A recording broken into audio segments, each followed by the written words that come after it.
president is going out there today, because it makes a difference when your leader is actually on the ground. It gives people in that state confidence. It lets them know that there's people behind them. It gives them reassurance that the government is doing everything that it can to support them while they continue to search for missing people, and let them know. It's almost like when you go through a hardship, it just gives you a comfort to know that you're not alone.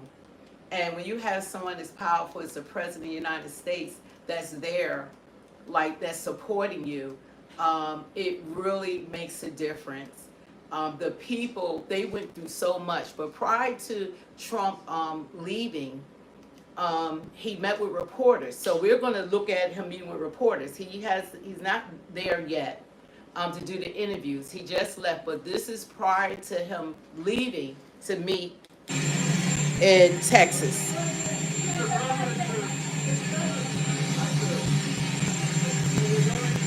Hi, Lauren. And it's a horrible thing. A horrible thing. Nobody can even believe it. Such a thing. That much water that fast. Without a dam break, you think a dam would have to break down. So it's a terrible thing, but we're going to be there with some of the great families and others, the governor, everybody. It's going to be there.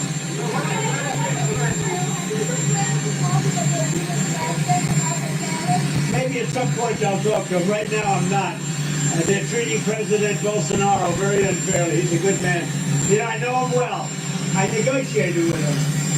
He was a very tough negotiator, and I can tell you he was a very honest man, and he loved the people of Brazil. He was a very tough guy to negotiate with. I shouldn't like him because he was very tough in negotiation, but he was also very honest. And I know the honest ones, and I know the crooked ones.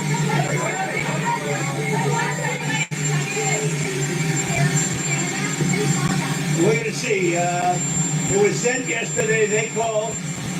I think it was fairly well received. It's what we need.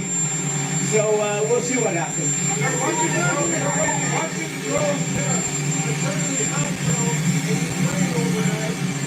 I know. You'll be seeing things happen.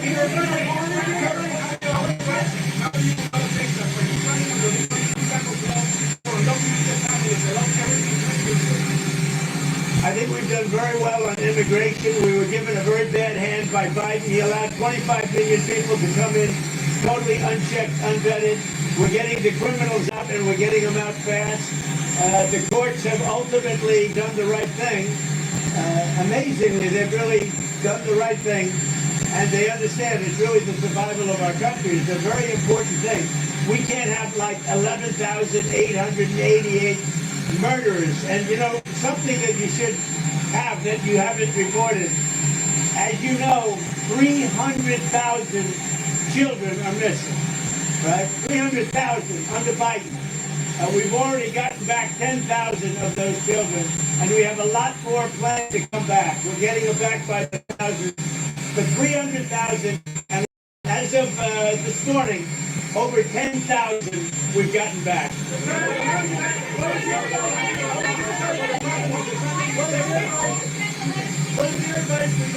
Worldwide ahead of the upcoming tariff deadline. Oh, I think just keep working hard. You know, we've been taken advantage of for many, many years by countries, both friend and foe. And frankly, the friends have been worse than the foes in many cases. So I would say just keep working. It's all going to work out.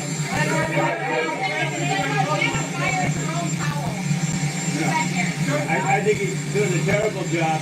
I think we should be, I think we should be 3 points lower interest rate.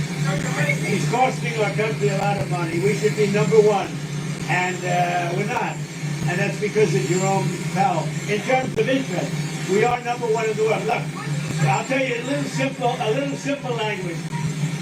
1 year ago, our country was a dead country. We were going nowhere except down. We were the laughing stock all over the world. And now we're the hottest country anywhere in the world. We're number one everywhere, anywhere in the world. And that's all they're talking about is our country. 1 year ago it was a dead country. Now it's the hottest country anywhere in the world. Thank you.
You know what's amazing is that this is a tragedy, and there are actually people that are in the chat that's so focused on Trump that they're not even understanding that there are people that are suffering. There are people that have missing family members, missing children. I'm gonna show you how devastating it was when they say floods. I think that we don't understand. It looked like a freaking river. I mean, it was moving cars, houses, buildings. I mean, it was incredible. But I'm going to show you two young campers that are so extremely articulate that these kids are amazing. And they are survivors. And I believe that God has a plan for them because there is no way that they went through what they went through. So what's your name, Glenn? Hi, my name is Ruffin Moya. I'm one of the campers from Camp Lahana, one of the camps that flooded. And I had a first-hand view of the flood, and so the cabins were flooding and the walls were like, they broke down. And all of the campers in those cabins had to go up on the rafters, and they had to wait there until they could swim out. And my brother here, he had to swim out of his cabin. Really? Here, you want a minute? Here, I'm Mike Jackson. Please go. 1 moment. Okay. And so you had to swim out of your cabin? Yes. Can you tell me about that? So the flood started getting bigger, and it was going up to, we have bunk beds in our cabins, and it was going up to the top bunk, and we had one choice, and we had to swim out of our cabins. What time? It was this. It was like, we woke up at Yeah, we had to wake up at like 4 a.m. Yeah. What'd you wake up to? Say, people telling you to wake up? I didn't People fall, were screaming. I didn't fall asleep. Like, I couldn't sleep because of the lightning. Yeah, people were screaming that there was a flood. There was a lot of water on the floor. Yeah, I was the first one awake, and basically one of the other kids in my cabin, he woke up the counselor, and the counselor was like, what? And then all the other campers woke up. Yeah. So that what? And they were like, oh my god, we're flooding. Yeah, and some cabins like flooded away, So what? but nobody died. No one died. Oh. We are thankful for that. But on the way here, we saw all of like the other camps destroyed, like obliterated. And you tell me how'd you guys get out there? They put you guys on buses or did you have Yes, to wait? Yeah, we had to get on a bus. Yes, we had to get on a bus. We were in other cabins for like cabins on hills for about 17 hours We waiting hosted until a the cabin. buses get here, and it was not fun. It was not fun. What are your names, guys? My name is Pierce Boyette, and his name is And my name is Ruffin Boyette. Okay, how would I spell those guys? it's Piers. Pierce first. Biers. Okay, and your last name? Boyett. B-O-I what? ETT. No E at the end. Got it. All right, and how to spell your name? RUFFIN. Okay, so that's like, sounds like a really long day. Yeah. How you feeling right now? Tired. Not hungry. At least not anymore. All right, I'm glad you guys are okay. Thanks for talking to us, I appreciate it. And it was nice back. Yes. Those children, I mean, to go through what they went through and to just be able to explain it is in a clear, concise manner, I think that they did an incredible job. But it was extremely devastating.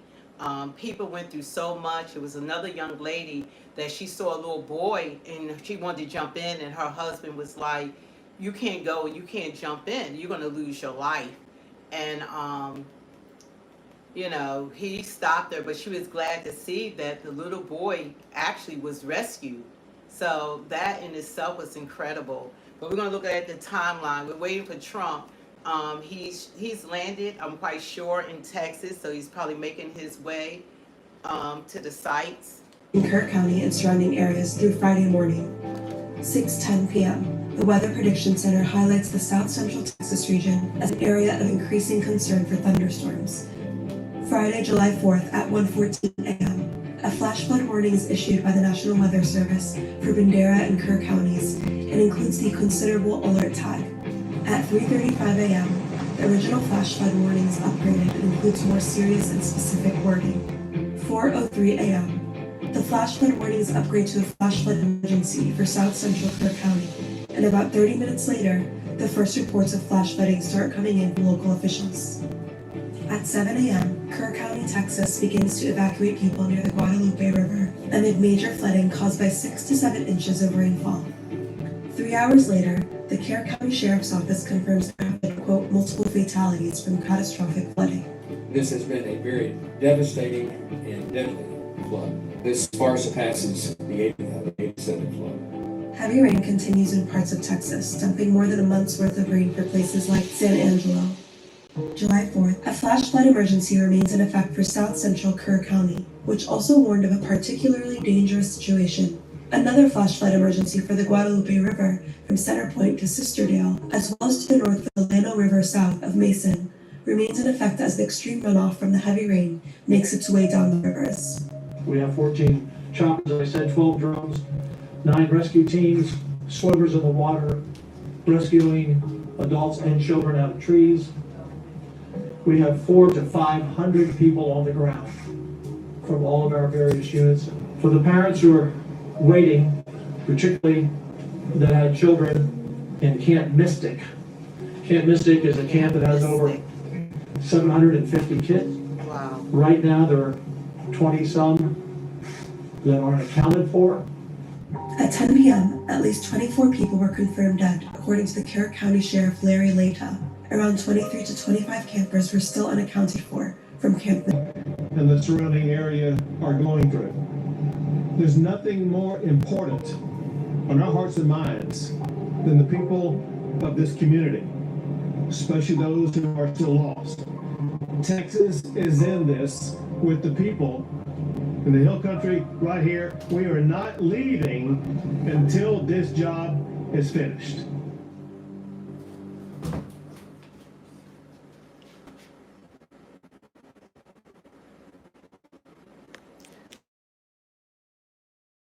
Like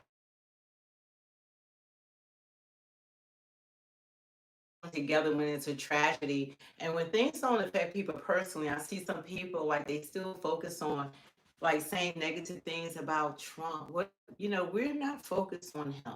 Give it a rest. You can trash him tomorrow, but meanwhile, at least the president of the United States is making a presence. People want to see him, especially when you go through something that is heart-wrenching as what these survivors, I'm talking about the survivors, have gone through. Because if you have a missing child, missing family members, you need some kind of comfort. And him having a presence is everything, huh? But check it. Yeah, so it's incredible. So we're like thankful right now that He is going out there. They have sent their aid. I know it's been a lot of things on the news. Is this one? It's been a lot of things on the news. Do you guys support Trump? If you support Trump, put yes in the chat or put no, because we have an internet situation right now. We want to make sure that we're connected.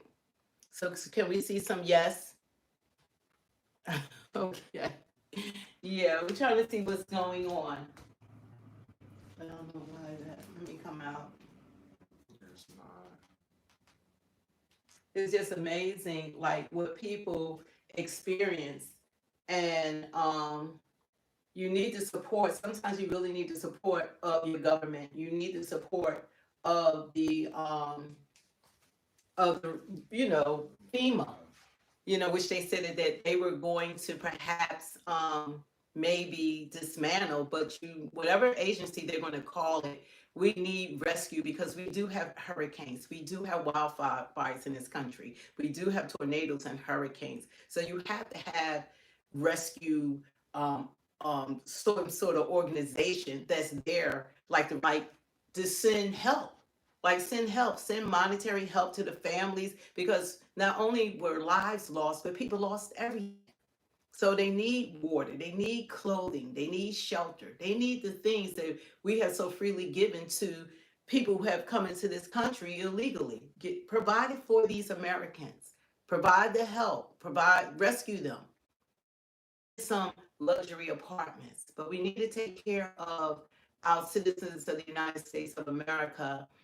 And one person was saying, oh, well, quite a few, it's like they did receive the warnings. But you know how you get the alerts? We got an alert where we are, like yesterday, we ignored it. We're not thinking that we're going to have some 26-foot flash floods. So people who received the warnings, they didn't react because they didn't think that it was as serious as it was. And no one would imagine if you didn't take action within, what was it, 45 minutes? 45 minutes. They're in 26 feet of water. 40, can you imagine by the time it's 4 in the morning, you're not thinking within 45 minutes that it was a matter of life and death, that you needed to hightail out of there. That's like how they say you think it's not going to happen to you until it does. Yeah. I didn't think it was going to come to down. They thought, okay, you see the reports, but it's not going to hit us. Yeah, they were alerted because they were saying, well, maybe people weren't alerted. Nobody said anything, but I just showed you how the people were reporting that people were being notified. I think even on July the 3rd, that they were saying that they were expecting, I guess, flooding, or, you get the warnings and we hear it. They say, well, don't go out if you don't have to. This area might flood. And the honest God truth, I've never taken it seriously. So it's like, what are you taking seriously? I've never taken it seriously. I see people in the comments keep criticizing Trump for his response to what happened, but we're not going to act like Joe Biden had good responses to tragedies happen, such as the 6 in Afghanistan. No, well, let's hear in America. Yeah. They had what was it? The hurricanes of Helene and Milton that hit Florida, North Carolina, and there was no money in FEMA. And then when the vice president, whenever she got out there, that she was talking about, well, we're going to give them $750. $750. What are you going to do with $750? That's all they had for them. And then to top it off is that they were supposed to go online to apply for it. They had no housing, no phones, no internet. They had nothing. They said we couldn't even go online until Elon, that's one good thing he did, was Starlink. He provided Starlink. But then they said when they applied, they were denied. The people were still living on tents. And when Trump got inaugurated on January the 20th of 2025, nothing was still being done for the people in North Carolina. They were living outside in tents. Okay, and let's happen in the Palisades in California. is like going to cost what, 50 billion? How many billions of dollars? No help came for them. They didn't even have water because their governor, who's a horrible governor, he didn't even have water in the reservoir that the firemen, they're watching houses burn down along with the homeowners. Well, So if we want to talk about um administrations, yeah, and they didn't do anything for these people. to reply to Prominent Door's comment, yes, we're blaming Biden because of everything he's done to this country. It's not Yeah. just a blaming game. It is rightful so to blame Biden for what he did and what he didn't do. Yeah, at least a decade. Because people that would have never entered one foot in this country are here now. So that's a bigger issue. And so all that talking about Trump and all of that is a bunch of hogwash. And that's what it is. It is. We finally, at least we have a leader, someone that is actually doing something about the down spiral of, because that's what was going on.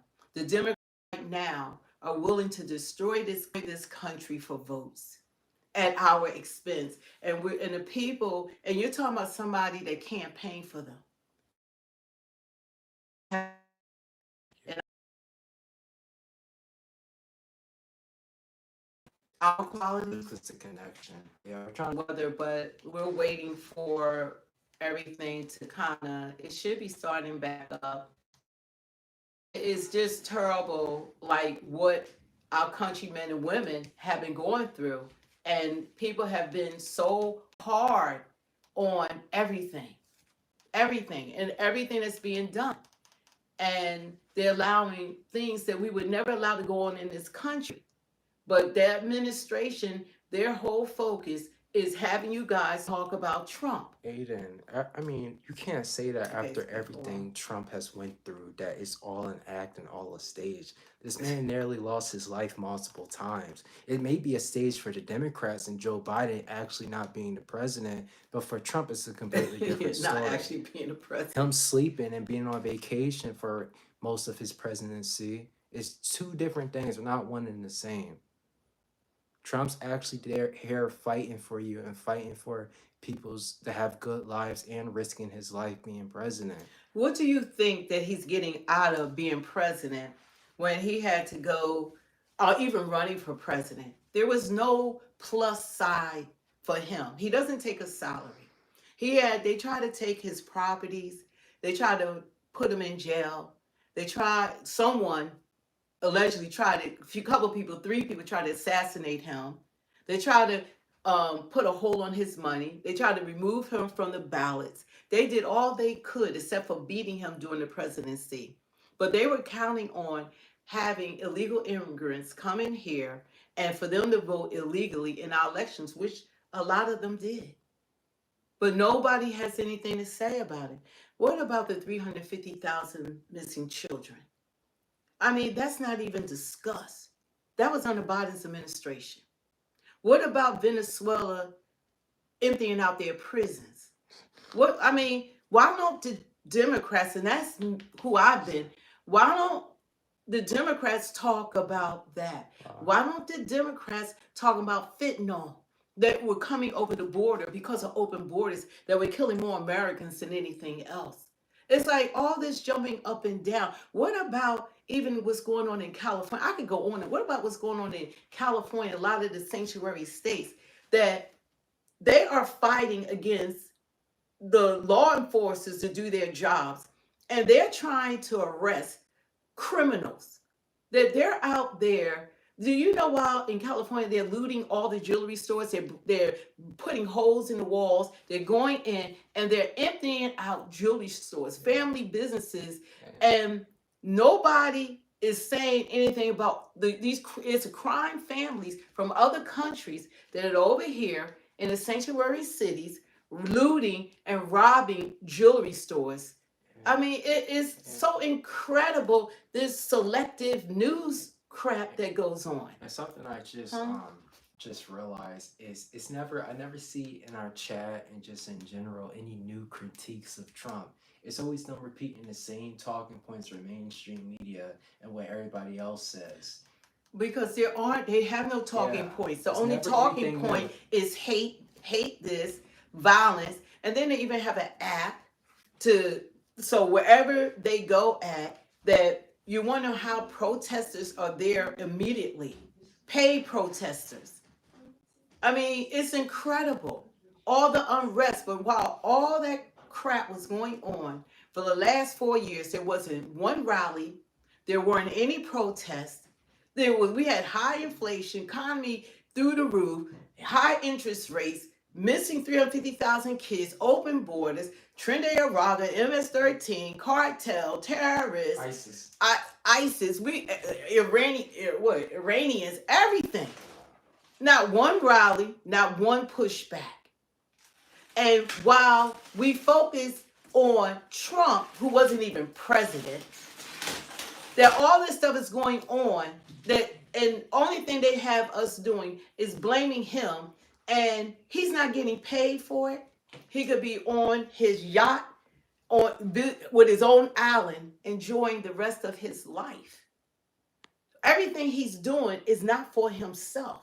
He doesn't need any more money. That's why they couldn't buy him. He don't need money. The rich people are the Democrats. It's Hollywood. Hollywood. Those are the Democrats. Our congressmen and women are multi-millionaires. That's why they talk about billionaires now. Jasmine Crockett, what's she worth? $9 million. AOC, multi-millionaire. Nancy Pelosi, she's worth $110 million. Schumer, all of these people are multi-millionaire. Bernie Sanders, they're flying on private jets. But you know who the real freaking billionaires are? And this is coming from a freaking Democrat? It's the freaking Democrats.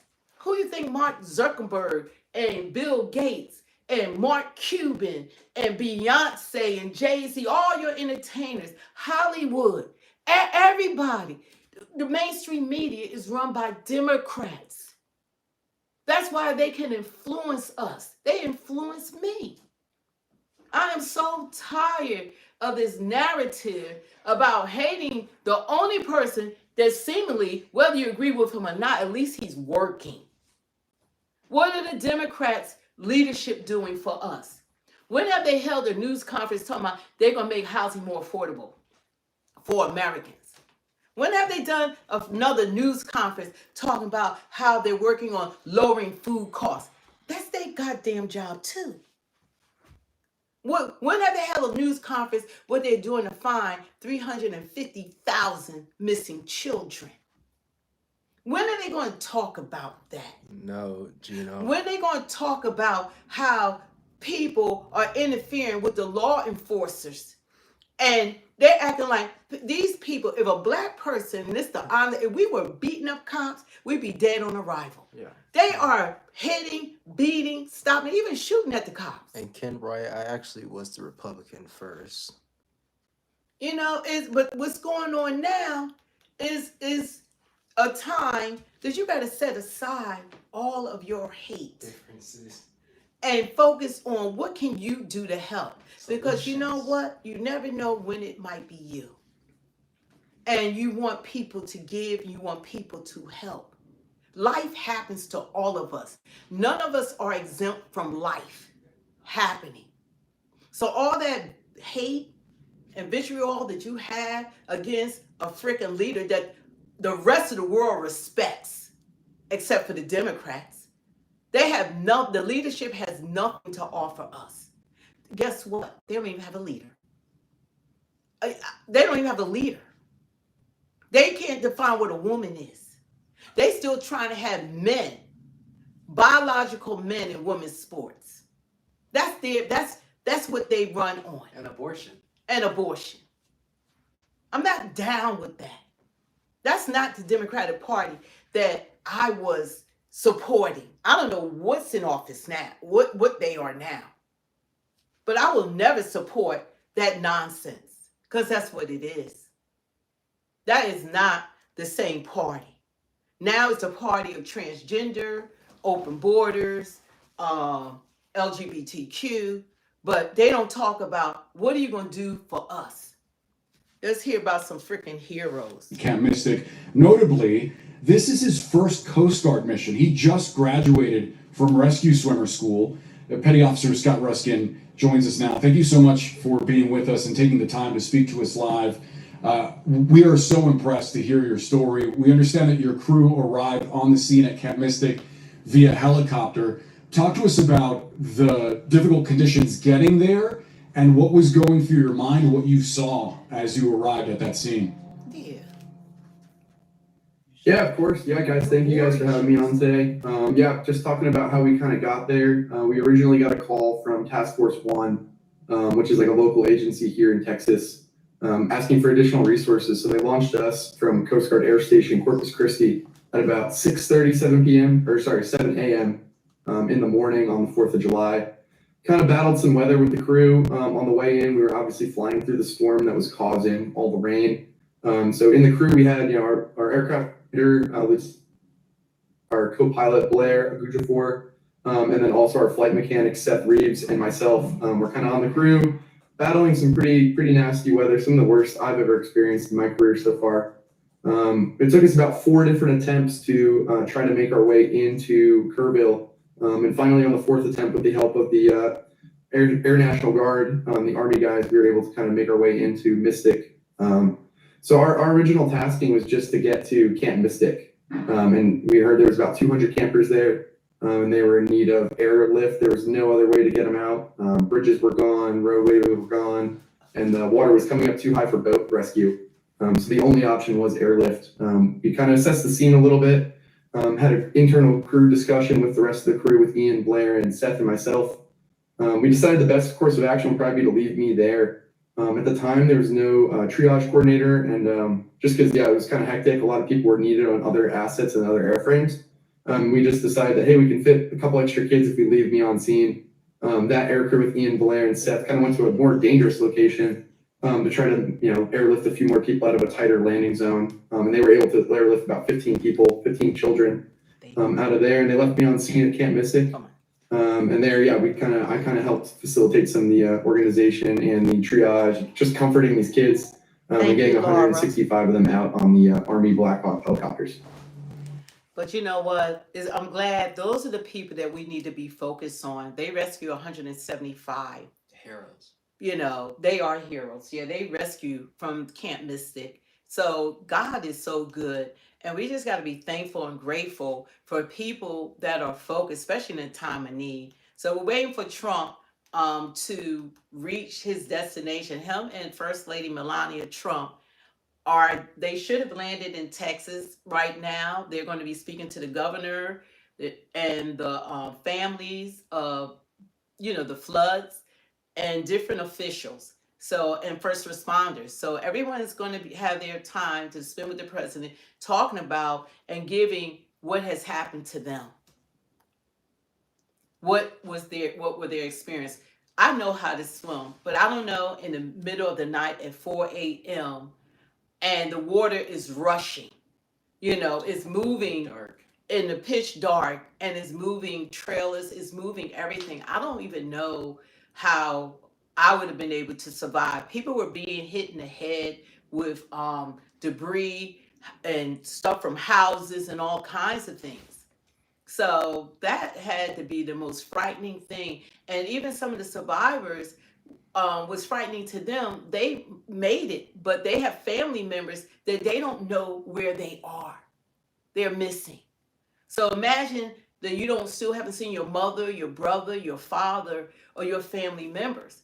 So that has to be really heart-wrenching for a lot of them, just like this young man that I'll show you as while we wait. Like, he was able to survive, but he back now to Myra Arthur in Kerrville to give us more of a survivor story and just the pictures I've seen from what this young guy went through. Amazing, Myra.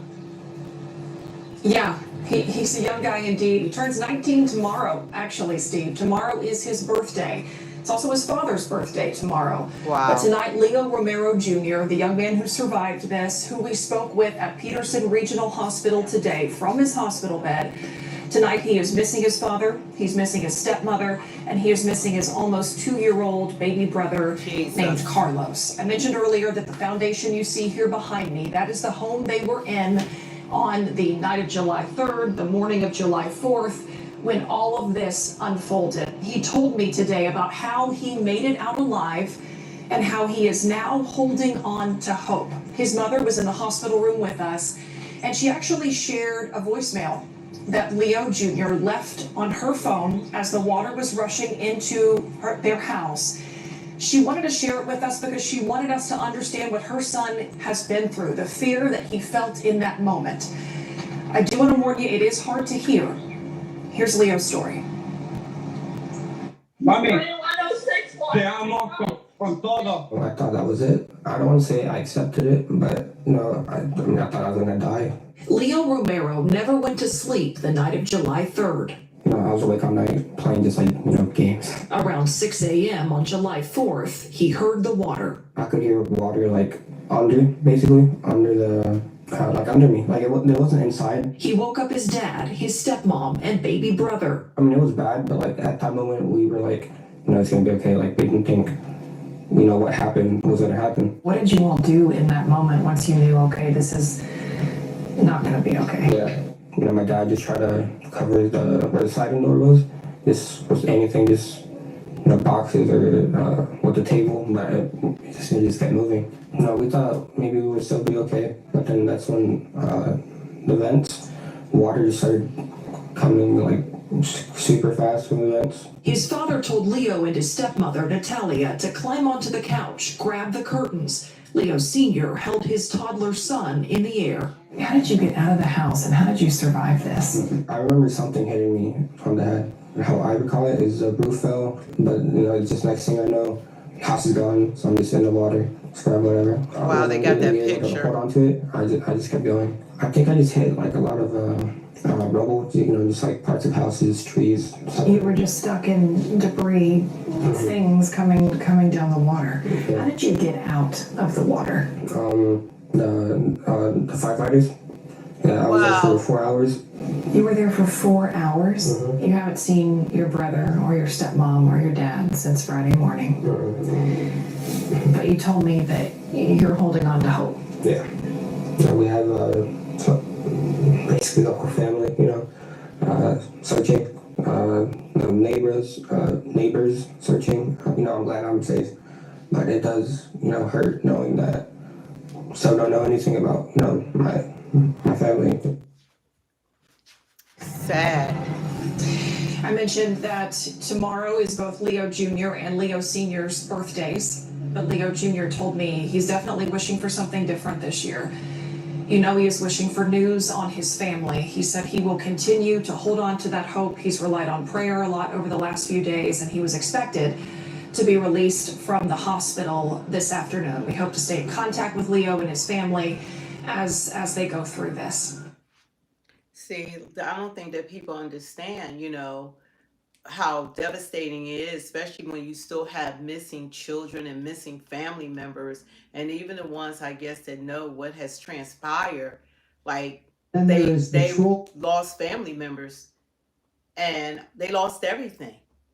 Imagine losing life and then losing everything. They have no home to go back to. They have no family to go back to.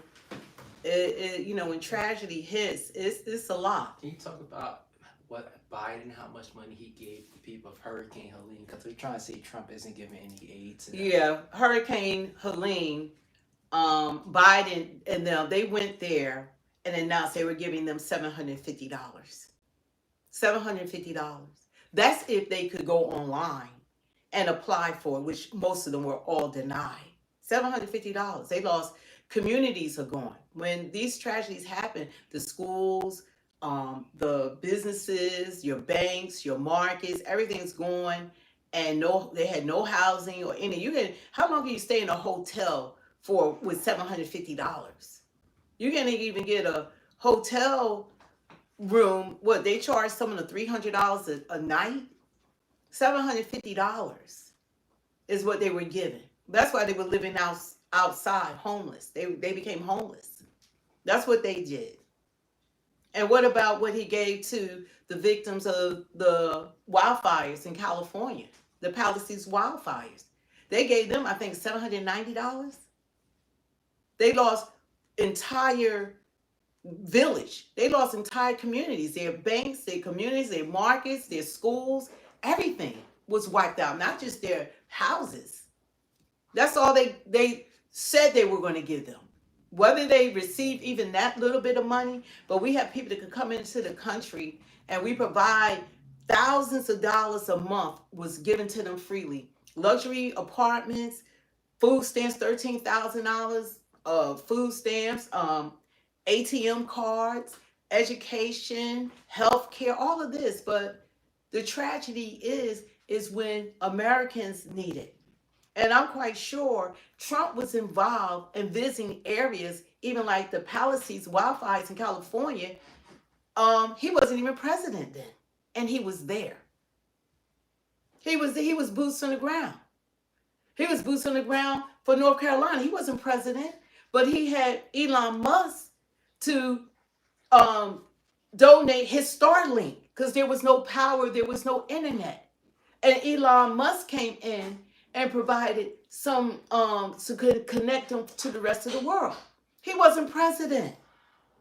Biden's administration didn't do that. We're going to be real on here. Let's speak the truth. 2.0. These are facts. He wasn't president. You would think he was president because people had looked to someone who wasn't president as the president when they had a sitting president. He was sitting somewhere. I don't know where Biden was sitting at, but he obviously wasn't in Oval Office. So we're going to be real about stuff. We're going to be real about it. I think they're on the ground.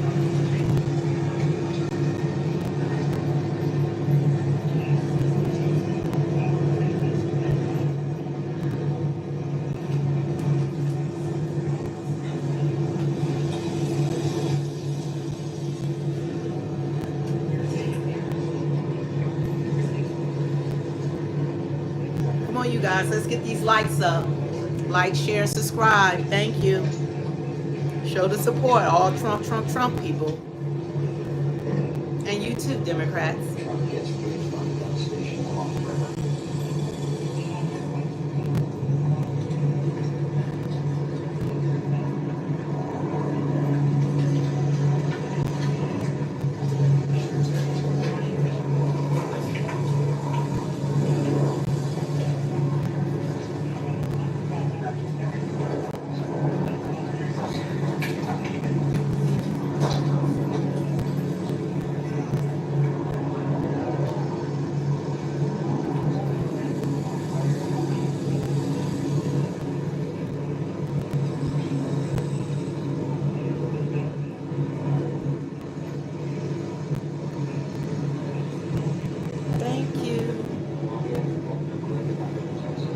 Governor Abbott, Trump and Melania.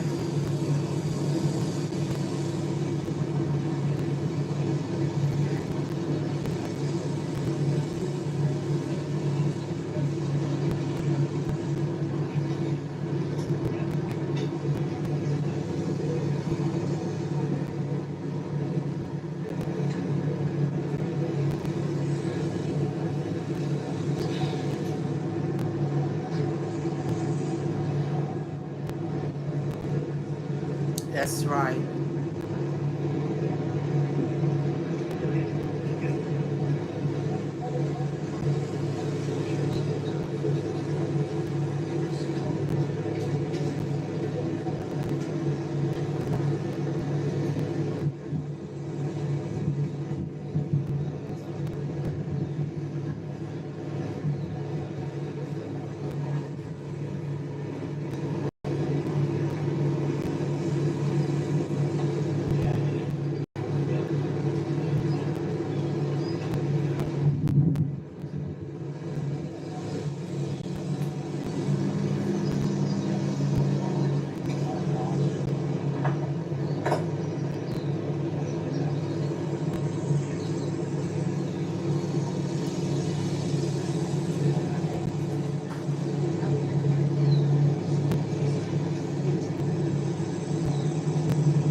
Can we focus on the victims?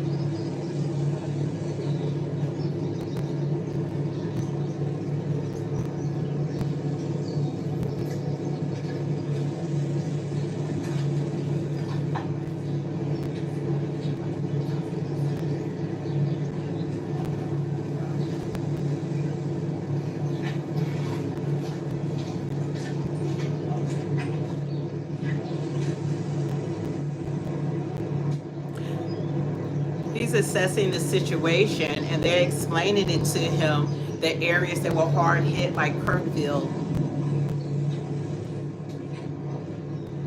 This is what leaders do.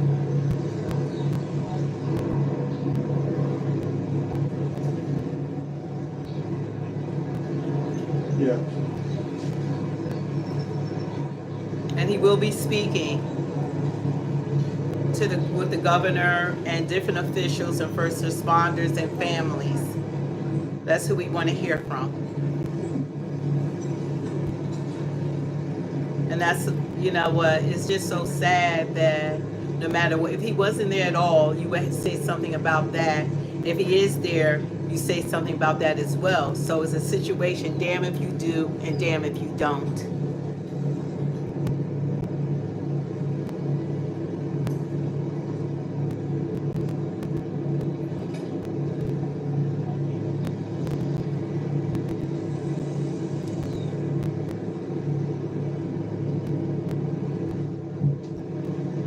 One nation under God. One nation under God. This isn't about red, blue, non-voters, independent. This is about Americans supporting one another. Get the memo.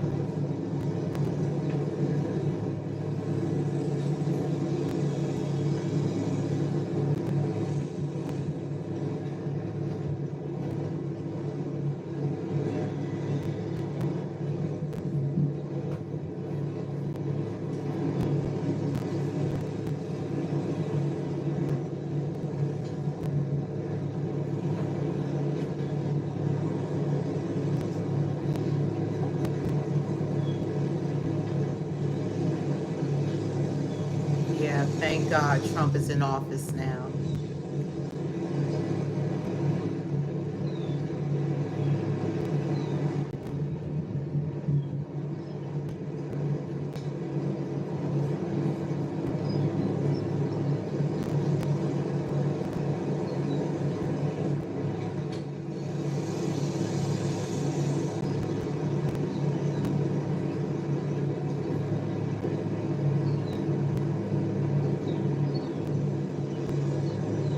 The question is, do you actually understand what's going on? Because if you did you would recognize that he's there assessing the situation, and he can use more funds to assist them what they need. It's not Joe Biden. Yeah, Joe Biden. It's amazing to have somebody as lousy as he was, not one freaking comment about him the whole 4 years that he underserved this country.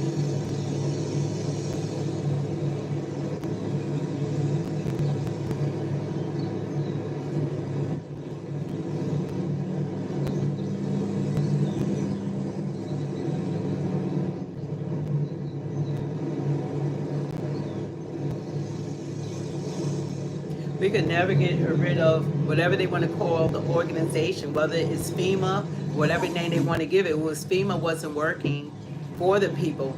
FEMA wasn't serving when there was a catastrophe. They were giving our money away to illegal aliens that had entered into this country. So when Americans need assistance, the money was not there. So it needs to be better run by sufficient people that can make sure people get the help that they need when disasters happen. And the previous administration failed everyone when you had freaking FEMA. There was nothing there for the disasters. How about that? There was nothing there.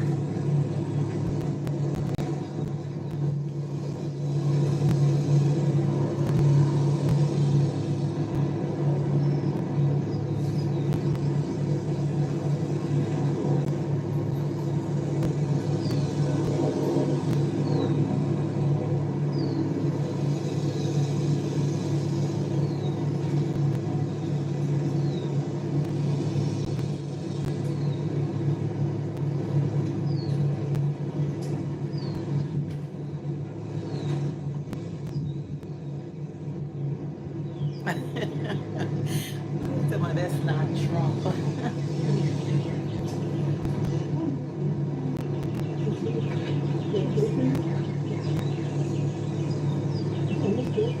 Trump, Trump, Trump.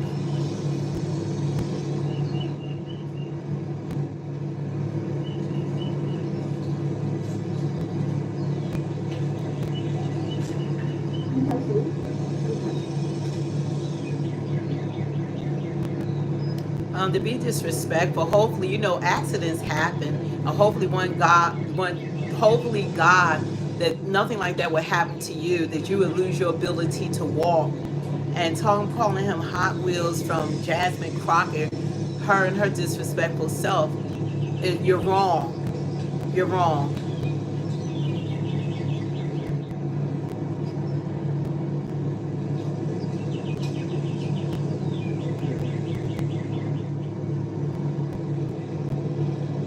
God don't like ugly. People have to be careful of the things that they say, because it can happen to you.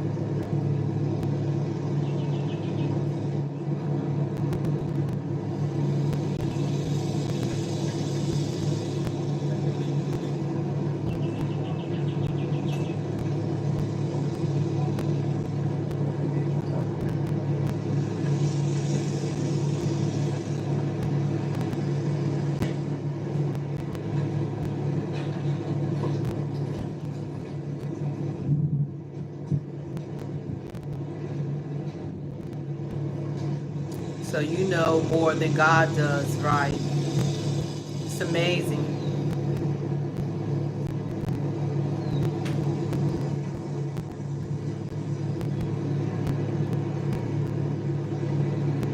Don't forget to hit the like, share, and subscribe so it go out to the algorithm to show the support of this channel. Thank you.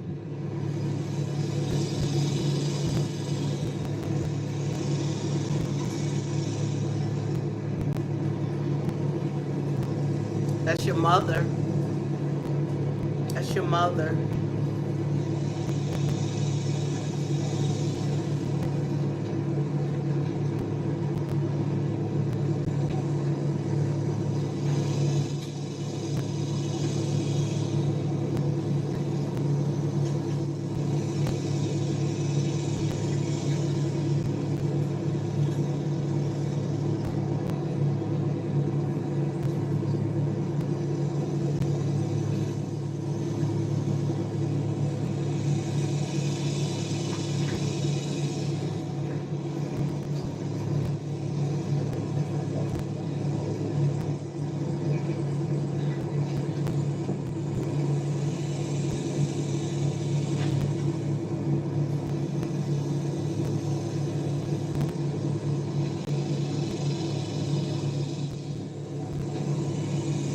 Biden was at the beach for 40% of his presidency. He was not on the job.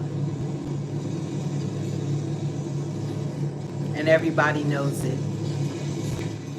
And everybody knows that he was not running the country.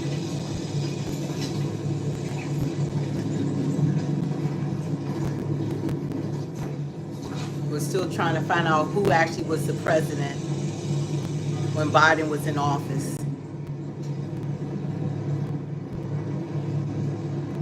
Some of the first responders. shaking their hands. Thank you, guys. Thank you. Thank you for lives that you rescue and save. We appreciate it. Thank you for your service. Thank you.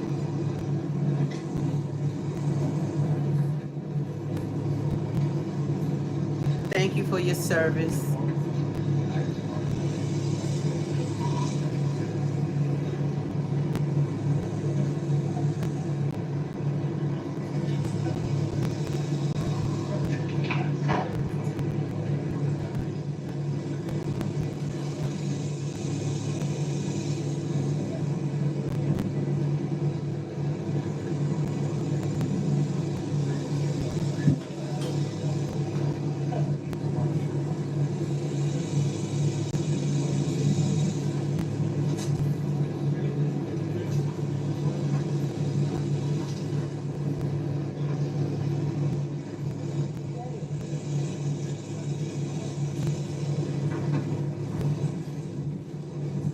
People are so used to incompetence that they don't even recognize a real precedent when they see one.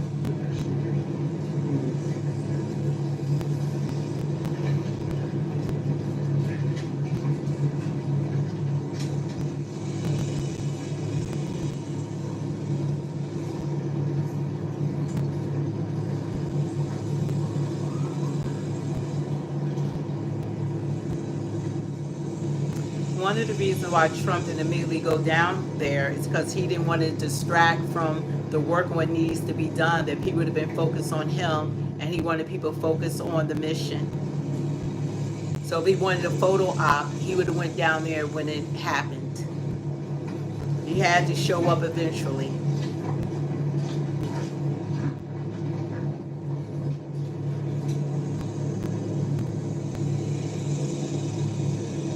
And he also stated that's why he waited to go.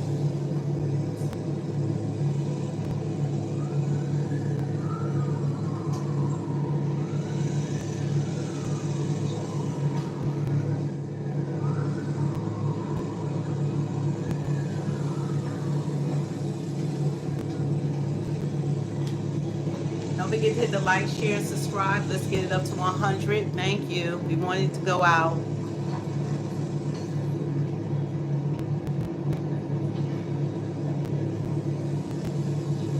USA.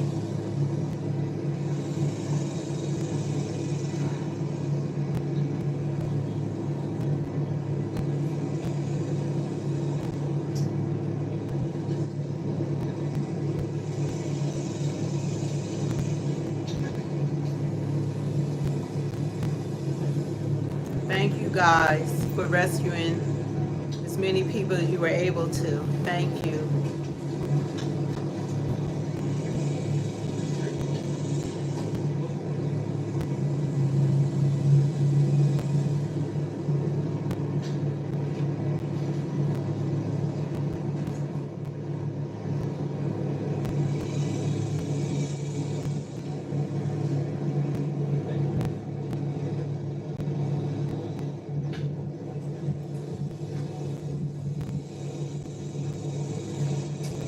People have been working hard for those that have suffered through this horrific tragedy, and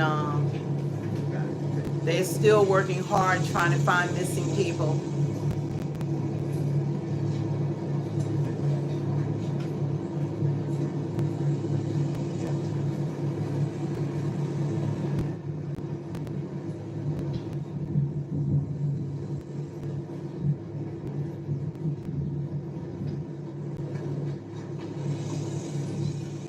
USA, USA, USA.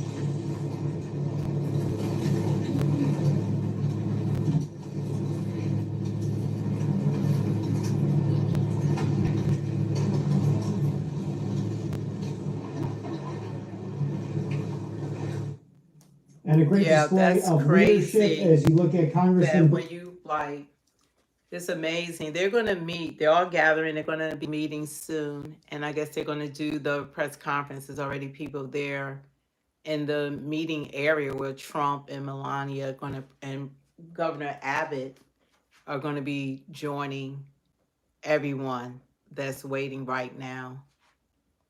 But you know, you got to look at it that you never know. Like, I'm quite sure the people that's experiencing what they're going through, when those parents sent their kids, how many did they say that was at the camps?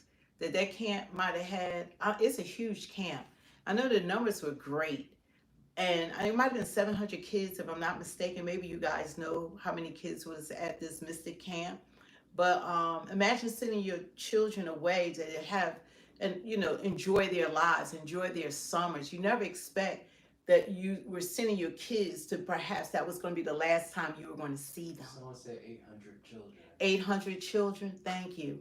Imagine sending them away. I sent my kids to camp, and I never thought in a million years that, you know, I would get a call and that my kids were missing or might have drowned or whatever the case may have been.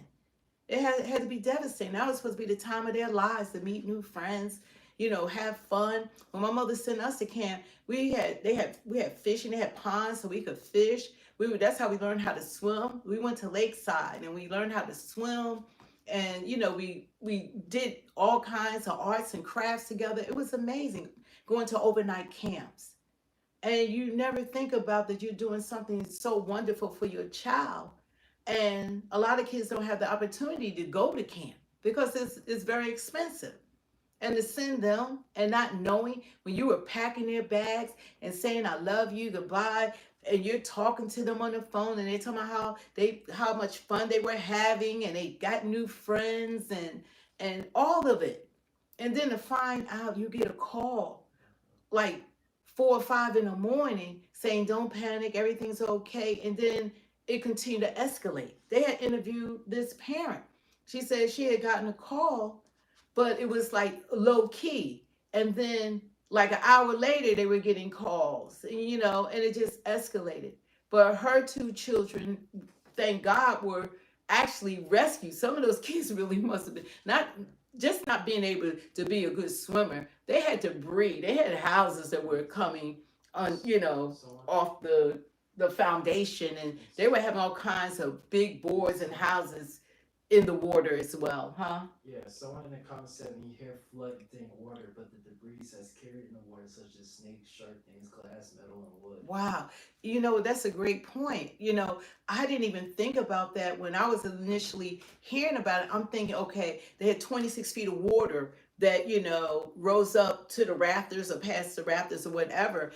But I wasn't thinking until I saw actual footage of all the lumber and debris because the houses were being ripped apart. People had RVs, you know, camping out. They were being swept away. We're talking about those ones as big as, you know, like houses. So it's like you could live in them indefinitely. You know, all the glass, like they said, and debris. Even the ones that probably were able to swim, some of them might have been knocked out just from the debris and succumbed. They found one lady, she was hanging in a tree. She was in a tree. And then she didn't know where her family, you know, if they survived, because they were all together. But she got swept 20 miles down the river, 20 miles. And she was somehow up in a tree, and people heard her screaming. So it's incredible. It's incredible. But we have to be thankful. You know, you got to be thankful for the little things. And there was another young lady. She was trying to save a little boy, and she couldn't. And we want to hear what she had to say. She was trying to save a child, and she tried to go in, but her husband stopped her because her husband's like, you go in there, you're not going to survive. You're not going to survive trying. But you imagine hearing the screaming of children. If you don't mind, I'd like to go back. You know, she's screaming. The child is screaming. My next guest was inside her RV home in Kerr County when the waters came rushing in. Fortunately, Julia Hatfield and her husband were able to escape, but all 33 RVs in their community were completely swept away. Listen to that. That wasn't even the worst of it for Julia. Her heart sunk when she started hearing a little boy screaming and then looked up and witnessed him floating downstream after being caught in the waters. Julia felt helpless. I was about to jump in and my husband had to hold me back. He said, "You're gonna go too, and there's nothing you can do if you jump in." I didn't know how I was gonna live with that. And thankfully, by the end of the day yesterday, I saw his face online and he had been rescued. Praise God. Thank you, Jesus. Wow. I actually didn't even know that. Julia Hatfield joining us now. God is good. With not only your story of survival, but you actually saw this little boy online. Give us all the context. Do you know who he is? Tell us how you knew it was him. So that night, everything happened so quickly. We just were unable to do so much that we wanted to do to help our neighbors. We did what we could, and then at some point, the rescue workers had to take it over, but the water was so strong that screaming. And I kept saying, there's a child. And next thing I know, I saw him from up above floating downstream. And when I ran down, I mean, he was gone at that point. And so in those moments, you wonder what could I have done. And my husband was just saying, "Julia, do not get in the water," because there just was nothing to be done. And so that following afternoon, look at all that debris. That's what they had to fight through. That a little boy was found, who was washed away from an RV park. And I just had this gut feeling, and I looked it up, and sure enough, the little boy I'd been describing to my family all day was him in the photo. So do you know if he's alive or was that? Okay, it was proof of life. Oh my gosh, I hesitated for a second because, so have you been able to talk to him I know there's a lot going on, but I mean, obviously we're fascinated by this story and didn't know the outcome. Have you been able to connect with him? I haven't been able to connect with him. I am afraid from what I'm seeing online that he might have lost a lot of his family. So as we go through this point where we're just kind of looking through piles and trying to give people closure, after all this dies down, however long it takes, which is going to be a while, I would love to reconnect with him and see that he's okay and has support going forward. Well, let me tell you, we'd love to hear about it, Julia, so keep us updated. If you don't mind, I'd like to go back to that night because you talk about the dozens of RVs that were around you that got swept away. You said that if your husband wouldn't have been awake, it could have been a completely different outcome for you too. Tell us what happened and when did you know that it was serious and you had to get out of there? Well, my husband had stayed awake. The rain was coming down really hard, and so he was making sure we didn't have any leaks in our RV. And he started to hear screaming, and he looked out and saw that the lower level of the park that's about 4 feet lower than us. The RVs were already they had water up to the doors, and he woke me up immediately. And if he hadn't been there, it could have been a very different story. And what did you do at that point? He woke you up, and what exactly did you guys do? In that moment, honestly, I thought, well, what do you grab in this situation? And not many things came to mind. You'd think there'd be just these special items, but the only thing I could think of were instruments. And so I threw them in the car, and we had to drive it to the top of the hill before the floodwaters came any further. And after that, it was like, what are we doing to help? There was a lady who was really upset who just moved in the park the day before. She had just bought her RV, and she was just asking for our help, and we were trying to help her. And at some point, my husband had to say, "You have to let it go." Water was moving. And I think a lot of people were in denial about what was happening because it was just happening so fast, a little too fast to process. Sure, no. And then these are the stories that we've been hearing. And so, okay, now that you're able to sort of take a breath and just sort of, I guess, think about everything that has happened, how are you and your husband discussing moving forward, rebuilding? Will you stay in Texas? How are you and others sort of thinking about what's next? Well, Texas is my home, and RV life has been my dream for a long time. We're newlyweds, and we just absolutely love having an RV, so I know that's definitely a next step. But honestly, the biggest thing right now, we've been going back and forth to try and help find people. And so there's so many conversations that we haven't had yet, and I hope that RVing is in our future at some point, but at this point, it's all about going back and doing whatever we can. Well, I'll tell you what, Julia, if you guys can survive this at the beginning of your relationship, you can survive anything, and you have each other. And what a blessing that your husband stayed awake. You tell us, congratulations to that. You know, we complain about not getting a lot of sleep, but in times like this, what a blessing. Please let us know if you connect with that little boy, Julia. We'd love to hear how that goes, all right? Thank you so much for having me. I really appreciate it. We appreciate you, Julia.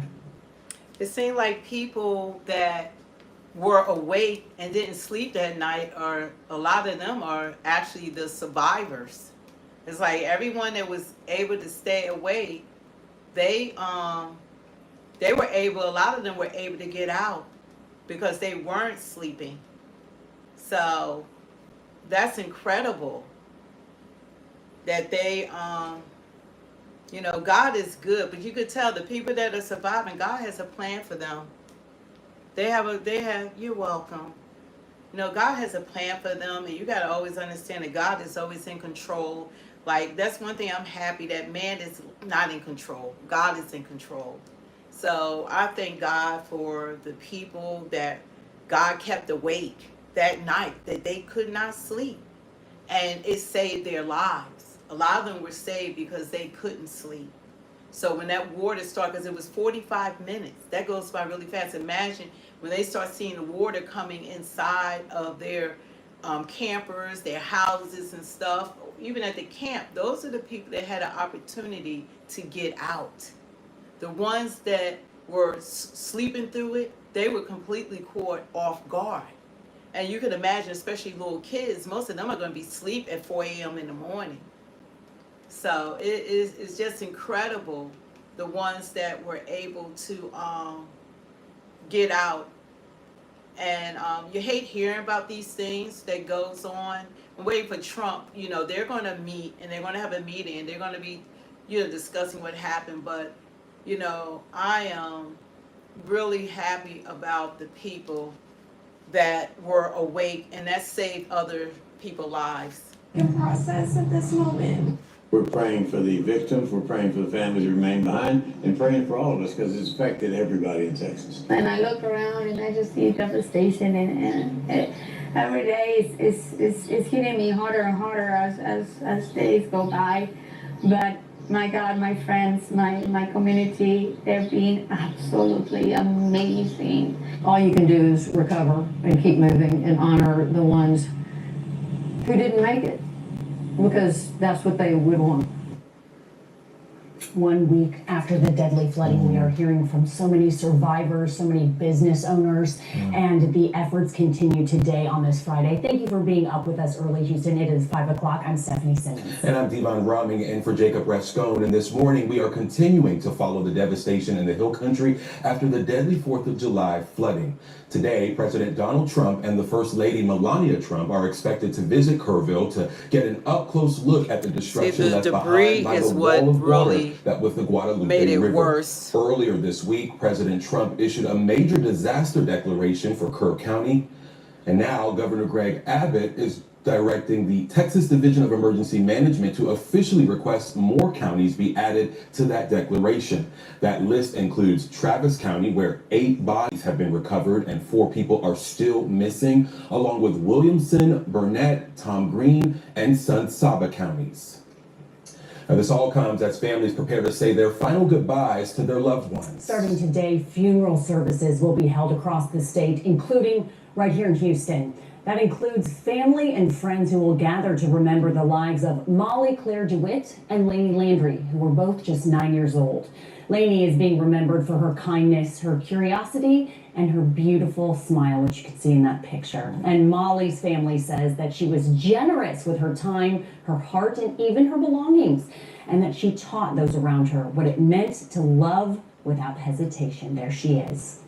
Right now, crews are preparing to enter the 8th day of search and rescue efforts. As of this morning, officials have confirmed at least 121 deaths statewide, and there are 161 people who are still missing in Kerr County alone. At least 10 more people are missing from other parts of the state. We are joined now by CNN correspondent Lee Waldman in Kerrville this morning. Yeah, Lee, we've spoken with residents along the Guadalupe River all week long, but what are you hearing from them this morning?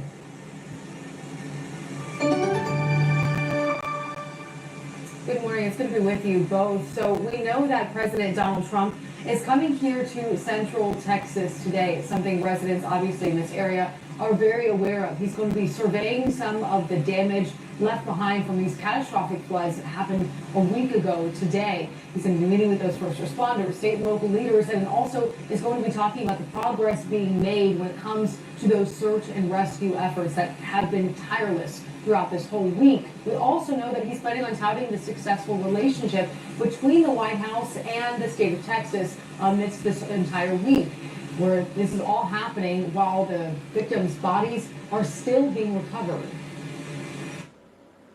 There was 5 as of yesterday over there and 1 on this side. What was once a peaceful way of life living along the Guadalupe River has now turned into a mass grave 1 week after catastrophic flooding. This still blows me away. This really does blow me away. Ricky Ray Robertson's family's property was significantly damaged in the flood. Helicopters are constantly flying overhead with search crews working across the river. His cabin home was washed away, but Robertson says people searching his property have it much worse. The man walked to me, he said, "We're looking for our daughter." And he said, "I know we're not going to find her, but we can't just sit in a hotel." Up the road near a local park, 91-year-old Charles Hansen has started clearing debris every morning, finding solace in the work. On behalf of the people who can't be here or shouldn't be here right now, I'm here. A week after disaster struck, the communities along the now calm Guadalupe trying to find a way forward. But I think the best thing I can do in respect for the people is to help clean up the mess. They're not numbers. You know, they're little girls and men and mothers and fathers, and what is this? You know, a big square box full of stuff, you know, that I can easily rebuild. That's right. And Devon, Stephanie, I want to point out, you can see these crosses. It's part of a growing memorial alongside the Guadalupe River. We spoke to the artist behind this display. He says his intention is to put a cross out for every victim lost. Back to you. Too many crosses, but a powerful display. That is really, I guess that they, like when you talk to the people,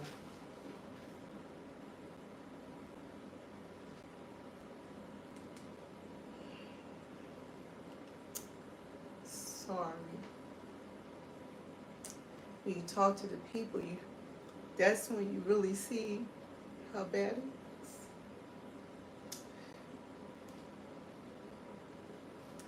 That's nice that the artist is putting out the crosses, but I don't think that people be so mean and hateful that they don't understand, you know, how devastating this is, you know, for families. And it was so many people, so many children, especially children, they're just beginning their lives. And that's terrible. But you see what they're doing, that they're trying to build back, make themselves useful, you know, getting out there trying to clean up. And that's important when things happen, to keep it moving. Like if people can donate to them, help them, send what you can, at least say some kind words, even showing support. Like people don't understand, it doesn't have to be monetary. Just show some care. It's like I've seen like even some of the comments that people are so heartless that they're so focused on Trump that they're not showing any compassion for people that have nothing to do with, this is not about who's president. This is about a devastating flood that people went through in central Texas. And it's about, they said, how many people are still missing? They said, what, it's 121 that, what was it, 121 that they know that have passed, and they are still looking for like 100 and however many people are still missing. I think, what was the numbers, Elijah? You remember the numbers? What? Of the people that they're still looking for that are missing, huh? 800. Yeah, so it's like you gotta show some humanity, you know, just set aside all our differences and actually, like, you know, show a little care. Now, the president is there. They want him there. You want to see the president there. You don't want a president that turns his back and not to be there. Because if he doesn't show up, like, it's damn if you do, damn if you don't. So you need him to be there.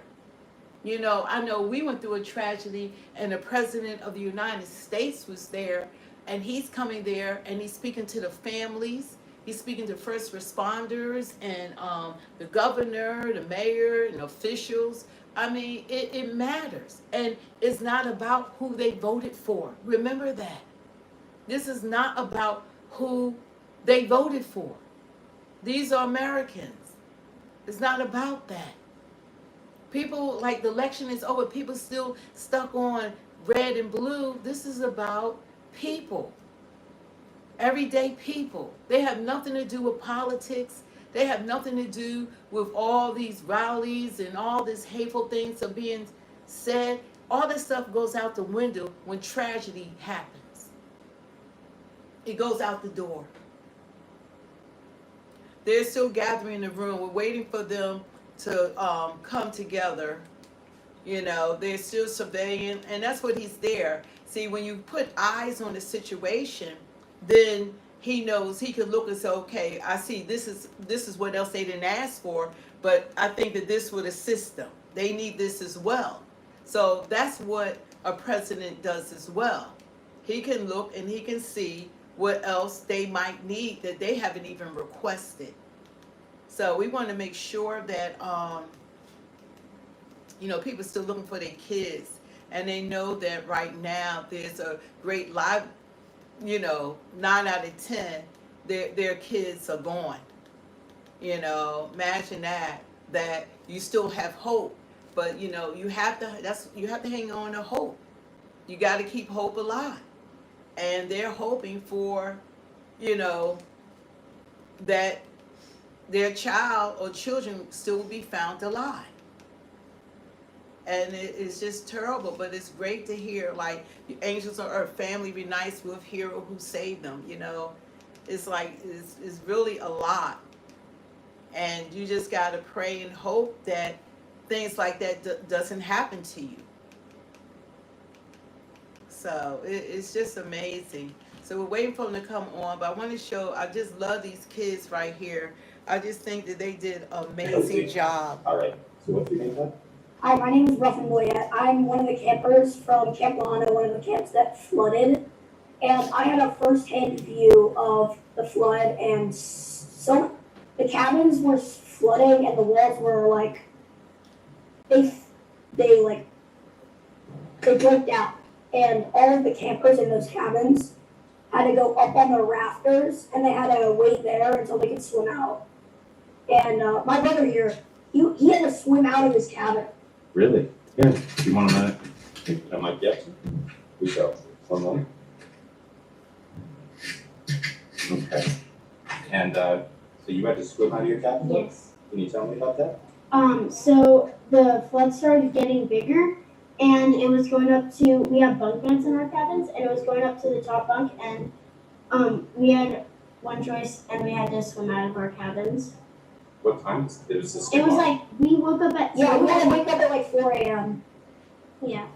What'd you wake up to? Say, people telling you to wake up? I didn't fall screaming. I didn't fall asleep. Like, I couldn't sleep because of the lightning. Yeah, people were screaming that there was a flood. There was a lot of water on the floor. Yeah, I was the first one awake, and basically one of the other kids in my cabin, he woke up the counselor, and the counselor was like, what? And then all the other campers woke up. Yeah. So that what? And they were like, oh my god, we're flooding. Yeah, and some cabins like flooded away. So what? But nobody died. No one died. Yeah. We are thankful for that. But on the way here, we saw all of like the other camps destroyed, like obliterated. And you tell me, how'd you guys get out of there? They put you guys on buses, or did you have Yes, to wait? Yeah, we had to get on a bus. Yes, we had to get on a bus. We were in other cabins for like cabins on hills for about 17 hours waiting until We hosted a cabin. buses get here, and it was not fun. It was not fun. What are your names, guys? My name's Pierce Boyette, and his name is. And my name is Ruffin Boyette. Okay, and how would I spell those guys? It's Let's Piers. do Pierce first. Piers. Okay, and your last name? Boyett. B-O-I what? ETT. No E at the end. Got it. All right, and Ruffin, how do I spell your name? RUFFIN.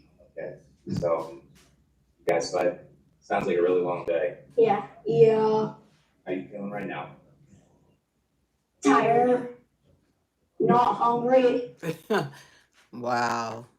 At least not anymore. All right, I'm glad you guys are okay. Thanks for talking to us, I appreciate it. Maybe that's my chat. Yes. You know, I love these kids. Those kids were so articulate and well spoken. Their parents have to be proud. The little Ruffin, he was like, I can give you, what he said, firsthand information. I mean, they were just incredible to go through something as traumatic as that and to be that, you know, articulate and speak in a clear, concise manner. I mean, it was incredible how they held it together, and they did give an account. I just felt as though that they were too amazing. There were other kids and people that were involved or whatever, and young kids that went through it. But those two are my favorite. I just think that they did an exceptional job. You have people still looking for their daughters, families still have missing people. Everybody, you know, it's like they have to just take it one day at a time. It's crazy, like what people experience going through that flood. It's incredible. So hopefully, I don't know what else the president can do. I know that they're sending the aid and meeting with the families, but I'm looking forward to him talking with the families of the missing people. You know, so there's a lot. I don't think people really realize when you put in those type of situations of, you know, how, you know, you have to act fast, how fast they had to respond. Deadly flood while at Camp Mystic are sharing their story for the first time. CBS 19's Robert De La Garza sat down with Lily and Paige Kerrville, who opened up about survival, loss, and the heroes who risked everything to bring them home. What began as a summer tradition for Lily and Paige Kerrville, something they'd done for nearly a decade, quickly became a fight for their lives. We just thought it was a normal thunderstorm. We didn't know any of the destruction happening. The sisters were no stranger to Camp Mystic's occasional rising waters, but this time, there was no time to prepare. So our usual flooding plan is to get to the highest point, but it happened so quickly that no one really had time. Flooded campgrounds triggered panic, especially for those with loved ones on lower ground. Kind of just stood by those people and hugged them and was like, it's gonna be okay, like, there's a plan, like, God's got this. Through the chaos, the girls remembered the bravery of camp staff and counselors. Some gave their lives protecting the children. Jesus. Among them, director Dick Eastland. I know that, like, he would have wanted to give his life for the camp. But they also carry the weight of those lost. It's hard to hear because they were so young.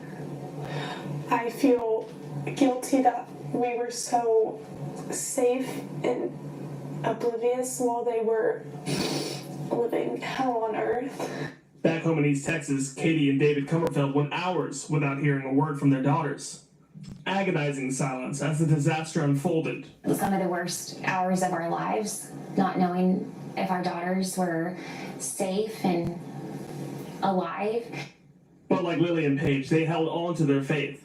And I think we just really had to rely on our faith, that we had to trust in the Lord, that He had our girls. Eventually, the sisters evacuated, crossing the river, and were airlifted to safety. I always had a feeling that I would be home, that I was going to make it home safely. That hope became her strength. It gave me strength to be brave, because I was going to be brave for my family and for my friends. When I heard Lily's voice from the EMS phone, it was the sweetest sound I'd ever heard. She goes, "Hi Mom, it's Lily." And it was the best sound. The girls say they're forever grateful for the heroes who stepped up that day and God's protection through it all. It's nothing short of a miracle with how quick the water rose. And even for the girls who didn't survive, I believe that Jesus was there with them, holding their hands, and when the waters rose, and comforting them. In Tyler, Robert De La Garza, CBS 19. That was really incredible what they were saying for the like they were so concerned. It's like the people that survive and they're young as well, but now they got survivor remorse that some of the kids were so young that weren't rescued. So it's like, oh, that's deep. What? That they have remorse. Yeah, a lot of they're young. They have survivor remorse because they make friends. You know, some of the kids and older kids become like big sisters or big brothers or whatever to the other children, and just to know that they have succumbed to the floods is hard, and that's something that's going to stay with them for the rest of their lives. So it has to be very difficult. Even the ones, good thing about camp, we learned how to swim, but it was so much debris in the way all the debris that was in the waters, like they said, glass, debris, it was trailers, everything was in the water. It was sweeping away everything. So it's just incredible. It's like some of the older kids, they kind of made out a little bit better than the younger ones. A tough week. Claire, I'm gonna start with you. You were a camper at Camp Mystic. Our hearts, like all over the world, are breaking for what happened there. How are you doing today? I'm doing good. I'm just very, very thankful that my brother and I were found safe and able to make it home to our families. But I'm also still continuing to pray for the girls that are still missing and for the families of the girls that were less fortunate. Nolan, what about you? I'm just glad that everyone at my camp was able to get out safely, and there were probably only a couple injuries, nothing serious, but our counselors were prepared for this. It's not like they were expecting it or anything. I'm just glad that everyone was okay in the end for my camp. And Suzanne, I've actually known your twins since they were born. Your husband is a cousin of mine from back home in Paris, Texas, and so I've had a chance to watch these kids grow up. I think every mom, this story has just been, or parent, or family member, has just been so hard to see these young children experience so much. What has that been like for you as a mom to have gone through this experience with your kids? It's unimaginable. We are so blessed and so thankful to have our children home with us. And it was such a scary time whenever we didn't know exactly all the details, and you kept hearing the camps were doing a good job of keeping people updated, but they were still, especially Camp Mystic was still searching, and it was just, you're relieved, but you almost also are overwhelmed with a sense of guilt because you got to bring your two children home and other families weren't as fortunate, and it's just absolutely unimaginable what these kids went through, the traumatic things they witnessed and experienced, and I'm still almost in disbelief that this actually happened. Clara, take me back to July the 4th. I guess the night of July the 3rd, you were sleeping in the nurse's cabin because you weren't feeling well, and your cabin is on higher ground. The nurse's cabin is also on higher ground, just the logistics of the way the camp is set up. When did you realize that something was wrong? It was Around the middle of the night, from probably 12 to 2, I heard a counselor come into our cabin and say, "Hey, our cabin's flooding, we need help." And I remember her saying, "It's coming in quick, it's coming from the closet. The girls don't know yet." And so that cabin ended up being fine, but it was extremely flooded, and that's kind of whenever I knew that this wasn't just an ordinary storm, but I still didn't know the level that it would make its way to. You told me throughout the night you kept hearing people coming into the nurse's station, and they weren't talking directly to you, but you heard enough to know at some point, you think it was around 4 a.m., that, okay, this is more than just a thunderstorm. I heard on the walkie-talkie in the kitchen that there were girls on top of the roofs. That's all I heard though. I heard girls on roofs. So Nolan, I want to go to your camp. You're about 6 miles down the road at Camp La Junta. It's an all-boys camp that you've loved and attended for 8 years now. When did you realize that something was going wrong? Well, it was about 2 a.m. and I just woke up to someone screaming like, "We're taking in water, our cabin's flooding." And it wasn't that bad, but I mean, we are taking in water, of course, so like stuff's getting ruined. It's just, but we thought we were the only cabin getting filled with water, and we just thought like, oh, we're still gonna have to go attend activities tomorrow, do all this, wake up at 6 a.m., people would go do maintenance, and it'd just be a normal day. And it wasn't till we went back to sleep, then woke up later learning that the whole camp was destroyed. It was bad. This was about 7 o'clock in the morning, you told me, and you were also on higher ground, so that's why you had no idea what was happening at the cabins that were below you. We were separated from the rest of the camp too, so that's why we didn't know. And one of our counselors actually tried going out to go see what was up and all that, and it was just water rushing down, he said. Like, he couldn't even get by. There's been videos that have been shared online that show literal cabins from your camp floating down the river. Those are called casas. It's mainly for like staff members, or we have girl counselors that attend, and they go to like their own cabins, and it was a staff cabin. They're not that like sturdy, so that's why it picked up and just washed away. So Claire, at 7 o'clock in the morning, you said that's when you were being evacuated to a hall that was on higher ground. It's where all the kids were starting to gather.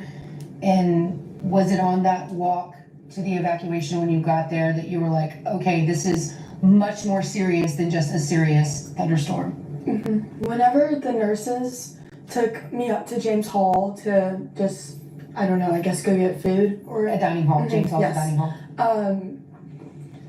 I saw the girls. I mean, there were so many girls crying, throwing up, and I saw blood. And this is whenever I realized, okay, like, this is really something that's happening.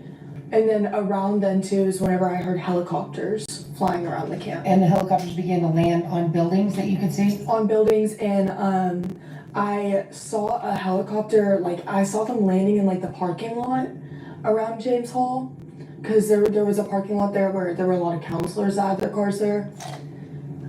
Because the other parking lot, I don't know if you saw a video, but there were cars completely on top of each other, and there were also girls sitting in the parking lot wrapped up in blankets, and it was just something I thought. Communication, and Suzanne, you told me this at this particular area in Hunt. I mean, you said usually when you drop your kids off, you're getting no cell phone service at all. Plus, at a lot of Christian camps or youth camps, they take up cell phones, and there's no way you guys, neither one of you had a cell phone or a watch, so we're kind of estimating on all these times as well, to be able to know exactly, what time something happened. But you do know that around 6:50 in the morning, you received word from Nolan's camp, and that was the first word that you got. What did they tell you? They told us that there was serious flooding at the camp, and that all the phone lines were down, the power was out, but that all of the boys at Camp La Junta had been accounted for and were safe, and they would keep us posted as the day went on, and I guess assessing what all was happening. And we hadn't heard anything from Mystic at that time. And Clara's campus is higher up at Cypress Lake. And so the girls that were getting evacuated to James Hall that she saw that morning were down at the Guadalupe campus, and they were coming up there. Tell me about the email you got at 10 o'clock, which was the first time you heard from Yeah, it was like 10 or 11, and it was just saying that if you have not been directly contacted, your daughter is safe and accounted for, and we will continue to update as we know more. But like you said, the service out there just on a regular day or camp drop off is very, very minimal. Claire, when did you first get word that there were girls missing from your camp? Do you remember someone talking about it around you, or was it when you actually witnessed something with your own eyes? We knew nothing. I mean, we knew absolutely nothing. It was pretty much a bunch of rumors until we actually went to the camp and saw for our own eyes. Okay, so let's talk about the evacuation. You guys, both of you, stayed on your campgrounds all day long while parents are going to reunification centers, and I can only imagine how chaotic it was, truly, for everybody. So, Nolan, you get evacuated first. Claire, I want to talk about your evacuation because you took multiple different types of vehicles. One of which was some sort of military vehicle. You believe you were riding in the back that was a truck that was pulling some sort of boat. That's what you were in first? Mm-hmm. It was pulling a boat, and it was like an army truck, and like it didn't really have like a regular truck bed. It was like the green, the benches, yes. Okay, so you're riding that, and then at some point you also get on a school bus. I want to pull up that video that we have that a nurse that you knew shot this footage. You were on that bus, and this video has been seen millions and millions of times around the world. You all were singing hymns, and I think those of us who have attended camps like this, I worked at a youth camp. I counseled 8 and 9-year-old girls every summer of college. We sang these same songs. It kind of takes you back to that feeling that you have of feeling like when you're scared. This is something you can do to kind of calm yourself. Is that what you were feeling when you were singing the song? Yes, I definitely do. A lot of us were very religious girls that attended that camp, and so we knew that singing would help comfort the other girls. So it was kind of like we just all kind of started singing together, and it really made a difference. There was joy on that bus from. Look at that. And you told me some of the worst things you saw. Yes. Is when you were being evacuated. You saw some girls that were rescued, and you saw some girls that didn't make it out alive, which is truly beyond heartbreaking. You also passed Nolan's camp during the footage of that song. You were passing Camp La Junta, and you said, I know that camp like the back of my hand. I've dropped my brother off there and picked him up so many times, and you didn't recognize it. Not one bit. The gates were bent backwards, cabins were missing, the dining hall wasn't even there anymore. There's this big field that they have at their camp, and you couldn't even tell that was that field because it was covered in water. It's where they would put all the trunks, and you'd run out and wait for the boys to come run out to you, and it's just something that will never happen again. Were you worried that you might never see your twin again? Yes. After I had seen my brother's campgrounds, I was almost convinced that I would never get to be in the presence of him again. Nolan, you told me you had the same feeling. Yes, so whenever everyone comes on talking about Mystic and how there are like people missing, people dead, that's when I thought my sister could be one of those people, and I just have to prepare for the worst. When you say Owen, is that someone that works at your camp? Did you say who you were just saying? Oh, when people were just saying that, you heard people saying like the counselors at my camp somehow got all this information saying there were 13 people dead, a lot missing, and I was just really scared that my sister could be one of them. When did you know that both of your kids were safe? I guess when you saw them. I mean, truly, whenever we saw them, like I said in that first email from La Junta, we knew that there was no missing boys, and no tragedies.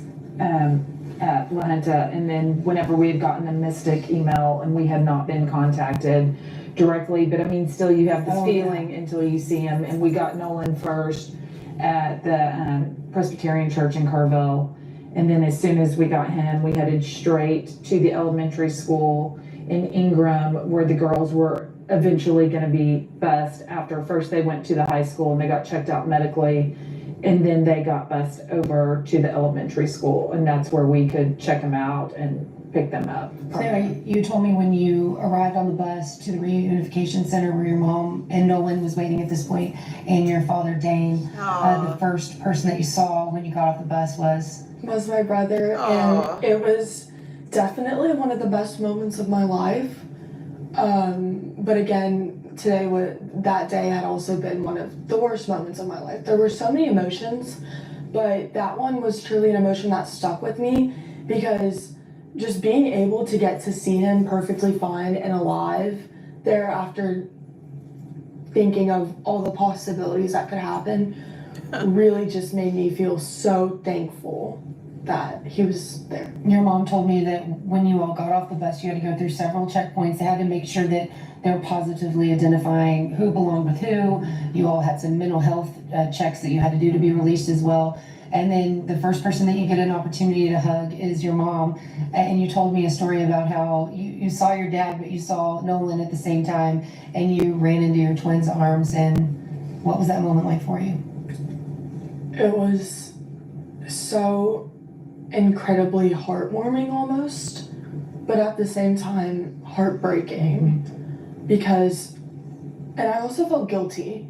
I felt guilty because I was able to stand there and hug my sibling when I could see people around me crying because theirs weren't there. Wow. You told me last night, we talked pretty extensively last night, that you feel like you're already living with survivor's guilt. Yeah. Is that a feeling you share also, Nolan? It's kind of hard to have survivor's guilt, but I do feel it sometimes because no one died at my camp, and it's just that it was just a natural disaster. Anything could have happened. I do feel survivor's guilt though, because I mean, people did die, and it's just bad because I feel like I could have just done more to be there for everyone else and stuff, but. Clara, you told me you had an encounter with one of the precious little girls. I cannot even look at their photographs. Heartbreaking. Absolutely heartbreaking. You said you saw one of them when you were fishing the day before, and then when you saw the photographs, those who didn't make it, I was able to recognize which one she was. We were looking at something on the ground, and there was this little like gecko thing. It was on the ground, and a lot of girls were pointing at it and looking, and she had to be one of the little campers with so much curiosity that she wanted to see it too. What do you want people to know about Dick Eastland, which was the owner of Camp Mystic and a dear friend of your family's, and he died trying to get those girls to safety? I would like people to know that he was definitely one of the most kind-hearted people that you would have ever met, and he was definitely this kind of person that did not really think about himself, only thought about other people. And so I know that he was happy with himself, at least after being able to save girls, and I know that that's what he truly cared about in his heart, was that the girls were okay. Suzanne, I saw a post about, I believe it's his grandson, who said if he didn't die of natural causes, this is how he would have wanted to go. 100%. He and his wife Twitty, they loved Camp Mystic. They loved those girls. They poured into them. They helped, both of these camps helped shape our children to be the people that they are. And today they are amazing. I think camp is a wonderful thing for children. I hate that this is how this happened, because they were both their happy places. They loved going there each summer. And whenever we'd pick them up, they were so joyful. And it just had the time of their life. And Dick and his wife, along with the Fineskis who have Camp La Junta, they are just, I hate what all of these families are going through because they thought of their campers as family too and treated everyone like that. Throughout the year, you would hear from them, and I mean, they're just amazing. It's truly unthinkable to for any of us to try to put ourselves in the shoes of those families that have lost children, that are still looking for children. And you said when you were at the reunification center, it was so apparent. Those that were looking up, I guess there was some sort of sign that would tell you when your child's bus was arriving. The names of the campers on the bus that were coming from the high school after they'd been checked, and then by doctors, and were back on another bus to come over to the elementary school. They were listed up there, and they would call them out. And if you weren't in that part of the gym at that point, you could come back and check and see if your daughter's bus was on its way or if they'd arrived from camp to the first station. So you just kind of knew, and there was, so you could tell the parents that were just waiting and hoping that their daughters' names would appear on those lists. Is there anything that the two of you would like to say to, we've heard so many stories of heroism and bravery of counselors. Nolan, you told me at your camp there were just so many stories shared about counselors literally hoisting boys up to get to the rafters so that they could stay above the floodwaters. Yes, there were some counselors talking about their experience of it, and there was this one counselor saying that he had to get his kids out of the window or something when there was water just rushing in, and there was a kid that was trying to grab all his stuff, and the counselor said, you got to get out of here or else you're gonna die. And that just sounded like horrible. It was horrible. There was another counselor talking about how he woke up and he felt water on him, but he thought it was another counselor pranking him at first. But then he looked outside of his window, and the field that he knew, it was covered in water that he said it looked like an ocean. It was just bad, and there were kids having to climb on their rafters so they wouldn't drown. It was bad. And Nolan's whole dining hall was destroyed. And tell her about the helicopters. Yes, there were so many helicopters. They're from all different organizations and stuff. There was this group of helicopters from this one guy that lived next to camp, and he is the one who kept on giving us food and stuff. I heard it was, and they weren't able to land, so they had to drop it from 40 feet in the air. It was peaches and beef jerky. Peaches, all that, canned peaches, everything. Suzanne, we have different perspective now than when we were 19, 20 years old. And when I was working at a summer camp, I was 19, 20 years old. And I think that's something that at times you can lose sight of, is that these were kids. These were kids. These kids that were trying to get these children to safety had just left their mom and dad's house for the first time to live on their own. And the heroism that we're hearing of the counselors at your camp, the staff members at your camp, the counselors at your camp that were doing everything that they could to make sure that these babies and someone else's child made it out alive. You heard those stories and you witnessed those of counselors and staff members also. Tell me what you saw. I remember seeing all of our counselors kind of in a huddle and then breaking off, and they're all going different ways. But there were a lot of people headed to the quad campus, which is the lower campus where the smaller children were. And we were all kind of confused, why is everyone going to the quad campus? And then I heard from my counselor that the other counselors had been going there to get kids off of roofs, and there were kids cleaning clotheslines that the counselors were saving people from. And I remember Britt and Dick doing everything that they could to be able to drive cars. That died, Dick, and then his son, who is also an executive there at the camp.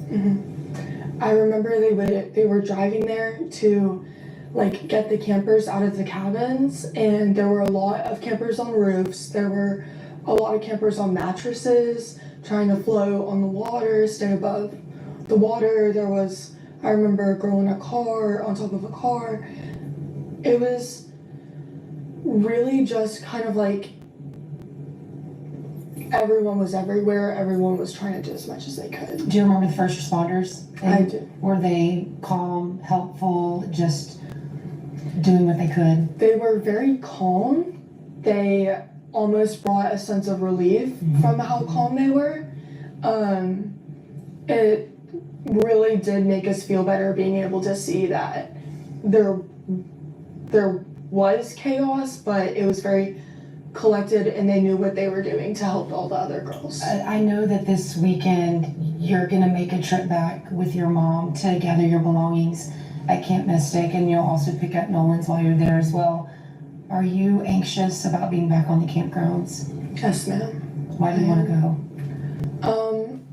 I really want to go to be able to just almost have closure and be there one more time, but I also want to be there to just be able to sit and pray for those families and really just kind of grieve for them as with my cabin as a whole, because we really do care about everyone else that is going through worse than what my family is going through. Claire's entire cabin, one of the moms organized for us all to meet on Saturday at the cabin to get their, so the girls can go in together and get their stuff and be there together. And so they aren't having to do it individually. Definitely, you can find some strength in being together. Well, as we wrap this up, is there anything, Claire, I'll start with you. Is there anything you'd like to say to literally people around the world whose hearts are breaking for everybody related to this disaster? To the first responders who helped, to the counselors that helped get people out, to the people who gave their life to try to save someone else. What would be your message to everyone today? I would love to say thank you to everyone that helped save the girls from our camp. I would love to say thank you to all the first responders especially, but also to our counselors who kept us very calm. I would also like to say that I'm very thankful for the even opportunity that I had to be able to go there as a childhood. And I would also like to say that we are continuing to pray for the families and for the camp itself and the Eastlands and just everyone who was involved. We're going to continue to pray for them. Nolan, is your message the same? It's similar, but I'd just also like to say thank you to everyone who was able to help, and my counselors like Preston and Iga, all of them just were able to keep us safe and all that, with a bunch of other children in our cabins too. It was a lot. And also thank you to the people who are sending their praises to us, like prayers and all of that. I just like to say thank you. Suzanne? Just thank you to everyone. Thank you, that God. Did everything they could possibly think of to help these families and these children and to bring as many of them home safe as they did. I hate it for all of Kerr County and everybody that was affected by these floods. The devastation when we pulled up, I mean, it looked like a war zone.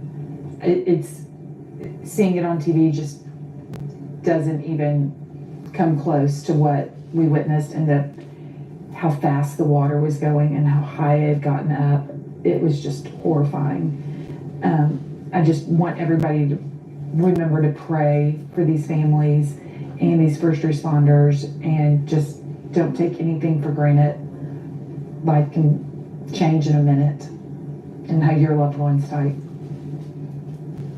Thank you, guys. Thank you. Thank you. Thank you. Nolan? You know what? It makes it, I guess, like when you actually hear people that have actually been there and experienced this, my heart and condolences go out and prayers go out to these families. Father God, I just pray in the name of Jesus that you comfort them, God. And I just pray you go before them and pave the way. And I pray, God, that we have some more miracles, that even a few days later, there is someone and somebody that's still waiting to be rescued. So I just pray, God, that they be rescued, God, and comfort the families, God, that got received the devastating news. God, comfort their hearts. Let them know that they're in the arm of Jesus right now. in the mighty name of Jesus. I know that the parents and people meant well sending their kids off to camp. And I just pray, Father God, that you just comfort their hearts. The funerals are beginning. And I just hope, God, in the name of Jesus, that they come together as a community. We come together as a nation, that we're one nation under God, and that we continue to support, just set aside all the other distractions that we set aside and we focus on, just be thankful that your kids are safe, that we be thankful and grateful that we got to see another day. There are so many people that didn't wake up today. That they haven't been blessed to enjoy today, July the 11th. They're no longer here, but we're here. So we're here, and God's given us another day to praise Him, to worship Him, give Him glory, give Him all the praise. Kiss and hug your family members, not just your children. Kiss and hug your family members, because tomorrow is not promised to any of us. And I'm quite sure the people that went to these camps, the people that were camping out in the RVs, and all these many people, they did not realize that their days were numbered. Their days were numbered. The parents that sent their children, they had no idea that was going to be the last time that they were going to see them. So just be thankful that you can still hug your children, you can still hug your family members, and be grateful to God. So we just want to just continue to lift them up in prayer. We pray that every need be met according to His riches and glory through Christ Jesus. And we pray that God comforts them, comfort their hearts, because He said, what, weeping endure for the night, but joy cometh in the morning. I know there doesn't seem like it's going to be any joy in the near future, but we know that God is a good God, and joy does come in the morning. So even through something as catastrophic as this is, the flooding, that even in this, that somehow there's some good to come out of it, that people will take it more seriously when we hear those flood warnings, because we hear where we are and we don't react. That people be more mindful to react to the warnings. Those alerts are for a reason. So we just want to lift them up in Jesus' name. Lift them up. And that God will provide all their needs according to their riches and glory, His riches and glory through Christ Jesus. And it goes to show you the hold that the mainstream media has on people, that we're making this live stream about the campers, not about Trump, but people still came here to hate on Trump and say things against Trump. This isn't even about him. This is about people who tragically died and luckily survived from this terrible flood that happened in Texas. But it just goes to show you the hold that the media has on people. They can't set aside the hate and just it's like in their spirit at this point. The one thing about the mainstream media, they've done a great job gaslighting Americans, just having everyone against everyone, that we can't even come together like we used to in the past. When there were tragedies, I believe, in this country, people would come together and support. It wouldn't be all this finger pointing, all this talking about the president of the United States of America. We used to respect our presidents. We could have something like was previously in office and he had received respect and he was the worst president ever. Well, the world leaders see respect till he was. He was horrible. So, but we don't need to be, like my son said, this is not a time to be talking about and calling names and attacking and all these mean things are being said when people lost their lives. And people are mourning, and people are looking for a census. People's lives have been changed forever. Forever. It will never be the same for them. Your heart can't sink any lower than when you lose someone so dear and close, or you lost everything. Even things you worked for. They had a newlywed couple. They just got married and they lost everything. That's how they start off their marriage. But guess what? They still have each other and they can rebuild. So they get to be here. So, like you said, it's amazing. Like we were reading some of the comments and everything, and it's like, give it a rest. We know you give it a rest. All that being hateful, give it a rest. Take the day off.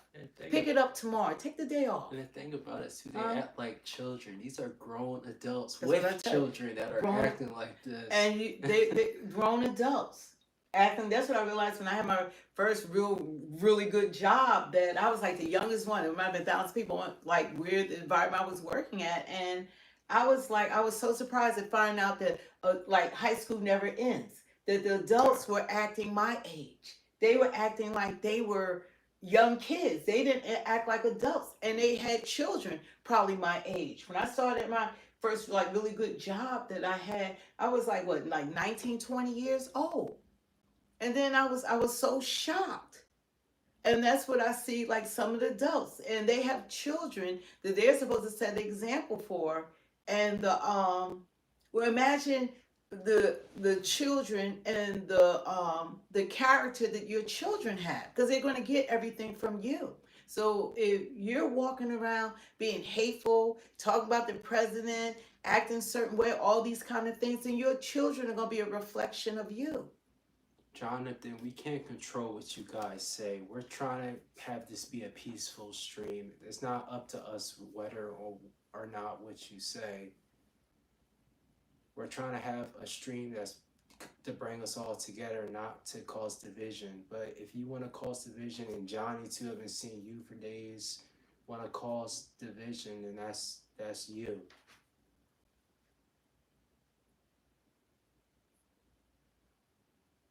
You know, so you just have like, we just gotta just God bless America, and there is a God. It's not about people. See, the enemy comes to steal, kill, and destroy. But Jesus came that we might have life and have it more abundantly. And that is so true. When you have people that just, everything they say is negative, everything they say is evil, everything they say, they want to deflect from just having a heart, being just good to your fellow brothers and sisters, your fellow countrymen. Jonathan is saying that this stream we haven't been trying to bring people together. Well, they haven't been here. Yeah. They haven't been here, but our job, bring yourself together. Talk to the other people on there.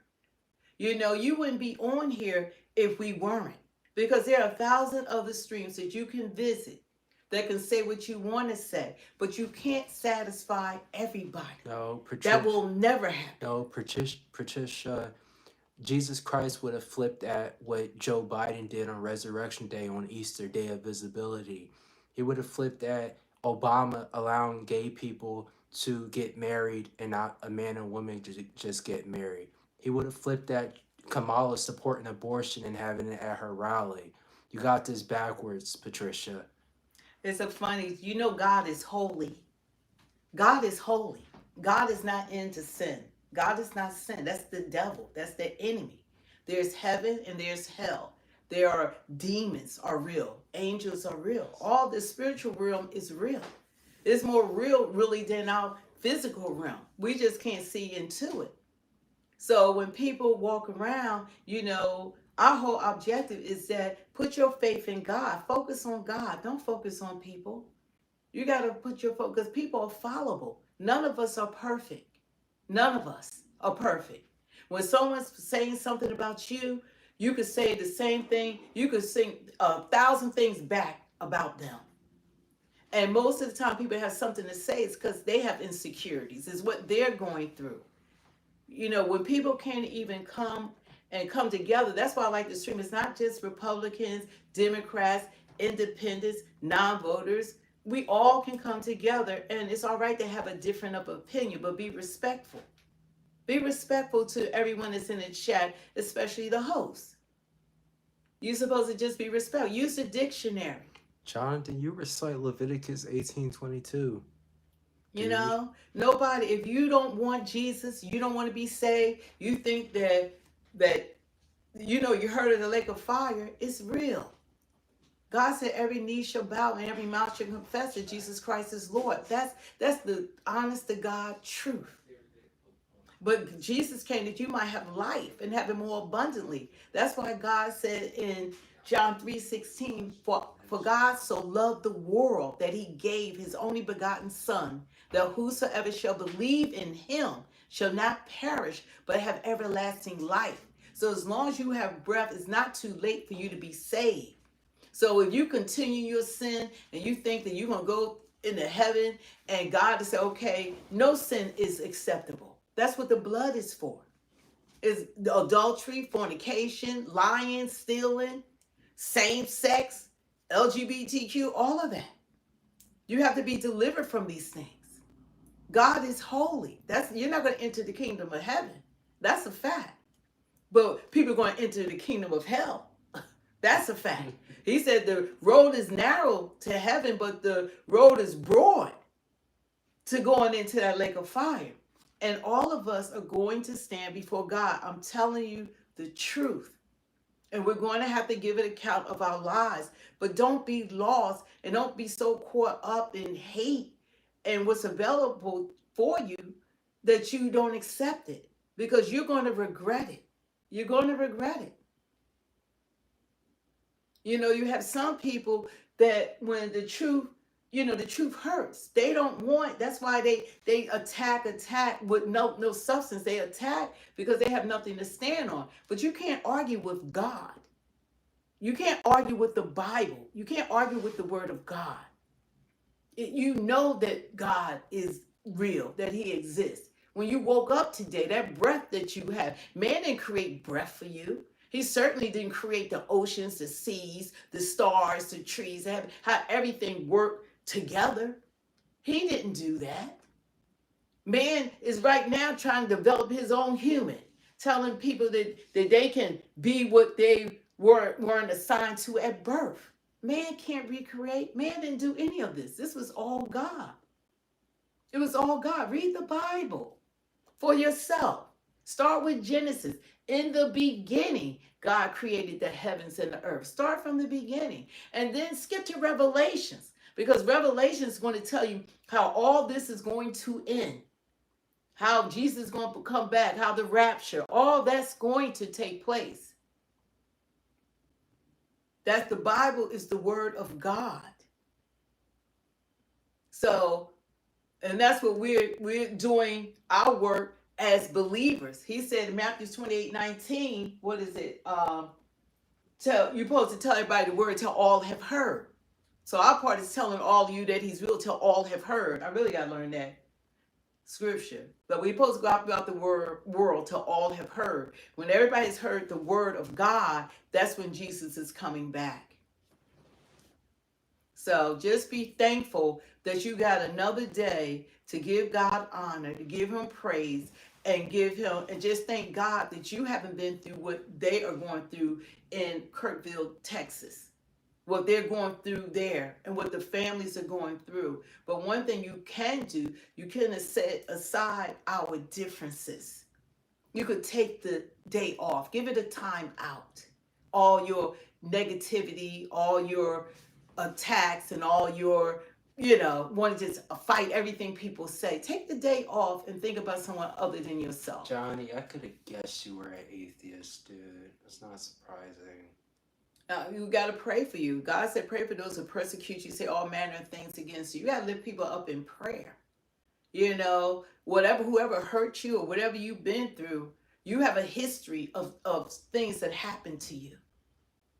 And hopefully you'll be delivered from it. Because there's no joy in your life. There's no, God, you're supposed to, where's the joy? Eric, don't you know that Trump has a prayer team at the White House? They're there now, yeah, praying even for the Texans. Yeah, Paula White. Yeah, well, Paula White and different Pam Bondi.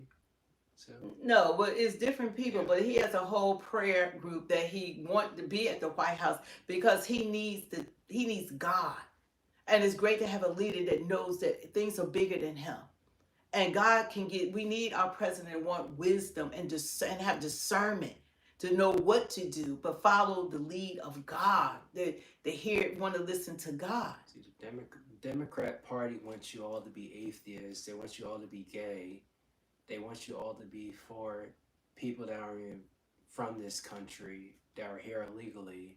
That's what the Democrat Party want for you. They don't want the better for you as an American. They want you to go down the wrong path and be in support of things that are against God.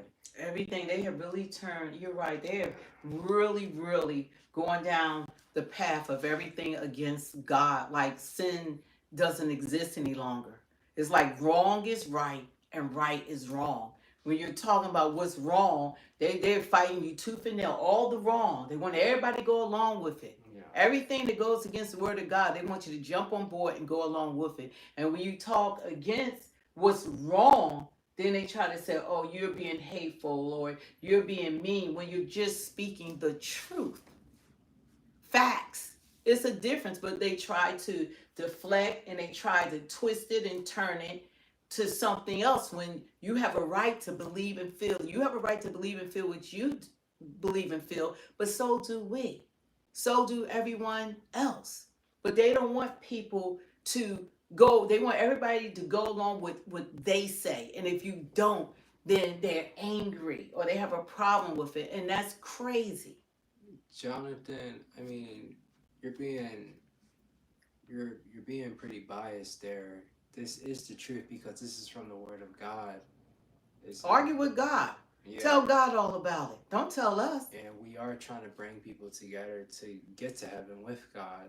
We're not trying to do the opposite. We're not trying to get you to hell. You want us to preach so you go to hell? We're trying to bring you to heaven. God, you know that God is holy. If you don't know anything else, God is not in sin. He's not in sin. And you know that. Nobody is going to try to give their life for you. You know, you want to give your life to the Lord because he's the one that needs to save you. You can't save anyone. This little, whatever you have in this little life is not worth your salvation. It's not worth eternity burning in a lake of fire. It's not worth it. And if you don't believe it, I promise that God is sitting on the throne. You will one day when you stand before God. And that's the truth. It's the truth. And I hope you receive it in the name of Jesus. And you don't have to listen to anything that I'm saying. Open up the Bible. Let God speak to you himself by reading the word of God. Because I don't know how people make it without seeking God. It's too hard out here. You got all this stuff that's going on. You can't, he said, not by might nor by power, it's by his spirit, says the Lord of hosts. Whatever you're dealing with, you can't heal yourself. You can't save yourself. You can't provide for yourself without God. Yes, Johnny, it is the only right religion. And Christianity really isn't a religion. It's a walk with God. It's God being with you. It's not I don't consider it a religion. It's a walk with God. You know, the best thing, what we just said to you was the best thing that anyone could say to anyone, period. And you will find out. Everything's going to play back to you, even this day. And we're all going to be in that line. We're all going to have to answer, all of us. Just because your mom's saved, that don't make you saved. Because I'm saved, that don't mean that my children are saved. They have to know Christ for themselves. They have to give their life to Christ. And that's what you have to do, because that's why he came and died for you. You can't heal yourself. If you can, then everybody would be seeking you. If you were a healer. Johnny said that we wilded out on a trans person yesterday. Okay, don't even entertain it. See, you entertain these people too much.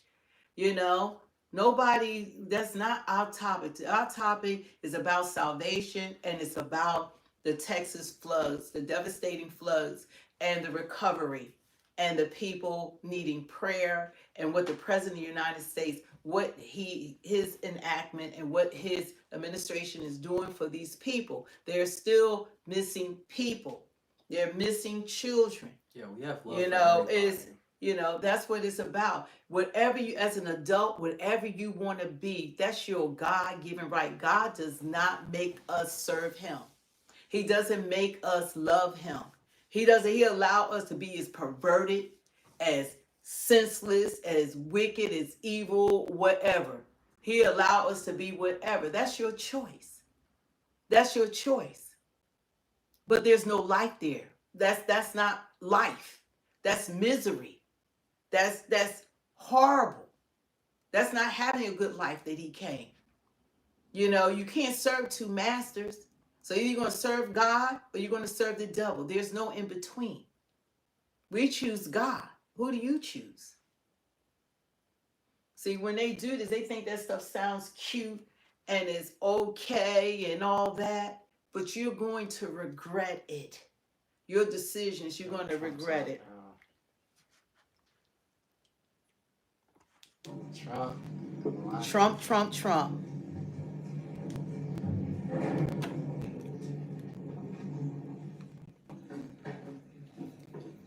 Well, this is a tough one. And Okay, they gotta fix his sound. we just were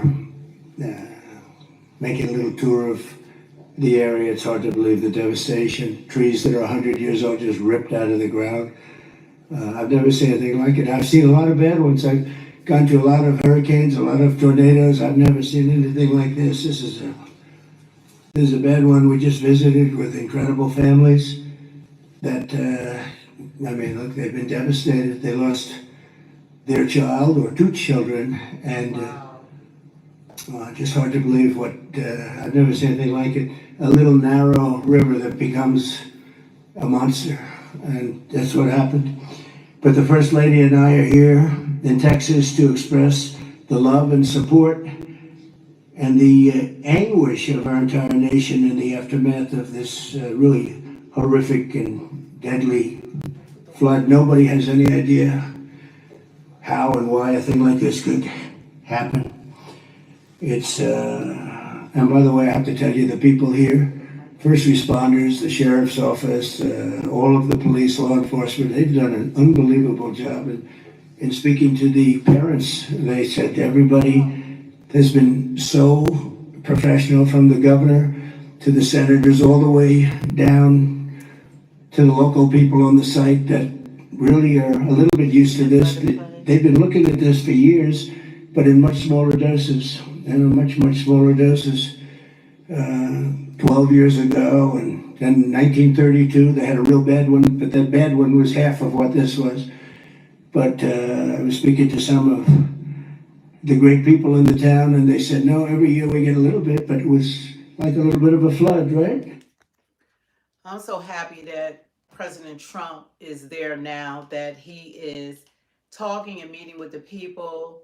He's amazing. We're thankful for our president. We're letting some of them gather up a little bit more. We want to get a clear. Let's go. But I was speaking to some of the great people in the town, and they said, no, every year we get a little bit, but it was like a little bit of a flood, right? You were telling me, and it was just a flood. We got used to it. We had people, we took care of it, and this year it was like, what's going on, right? So all across the country, Americans' hearts are shattered. I had to be here as president. First Lady wanted to be here. All the beautiful souls. And we're filled with grief and devastation. It's the loss of life. And unfortunately, they're still looking. There's a lot of missing children, possibly, mostly, we don't know. But they're still looking.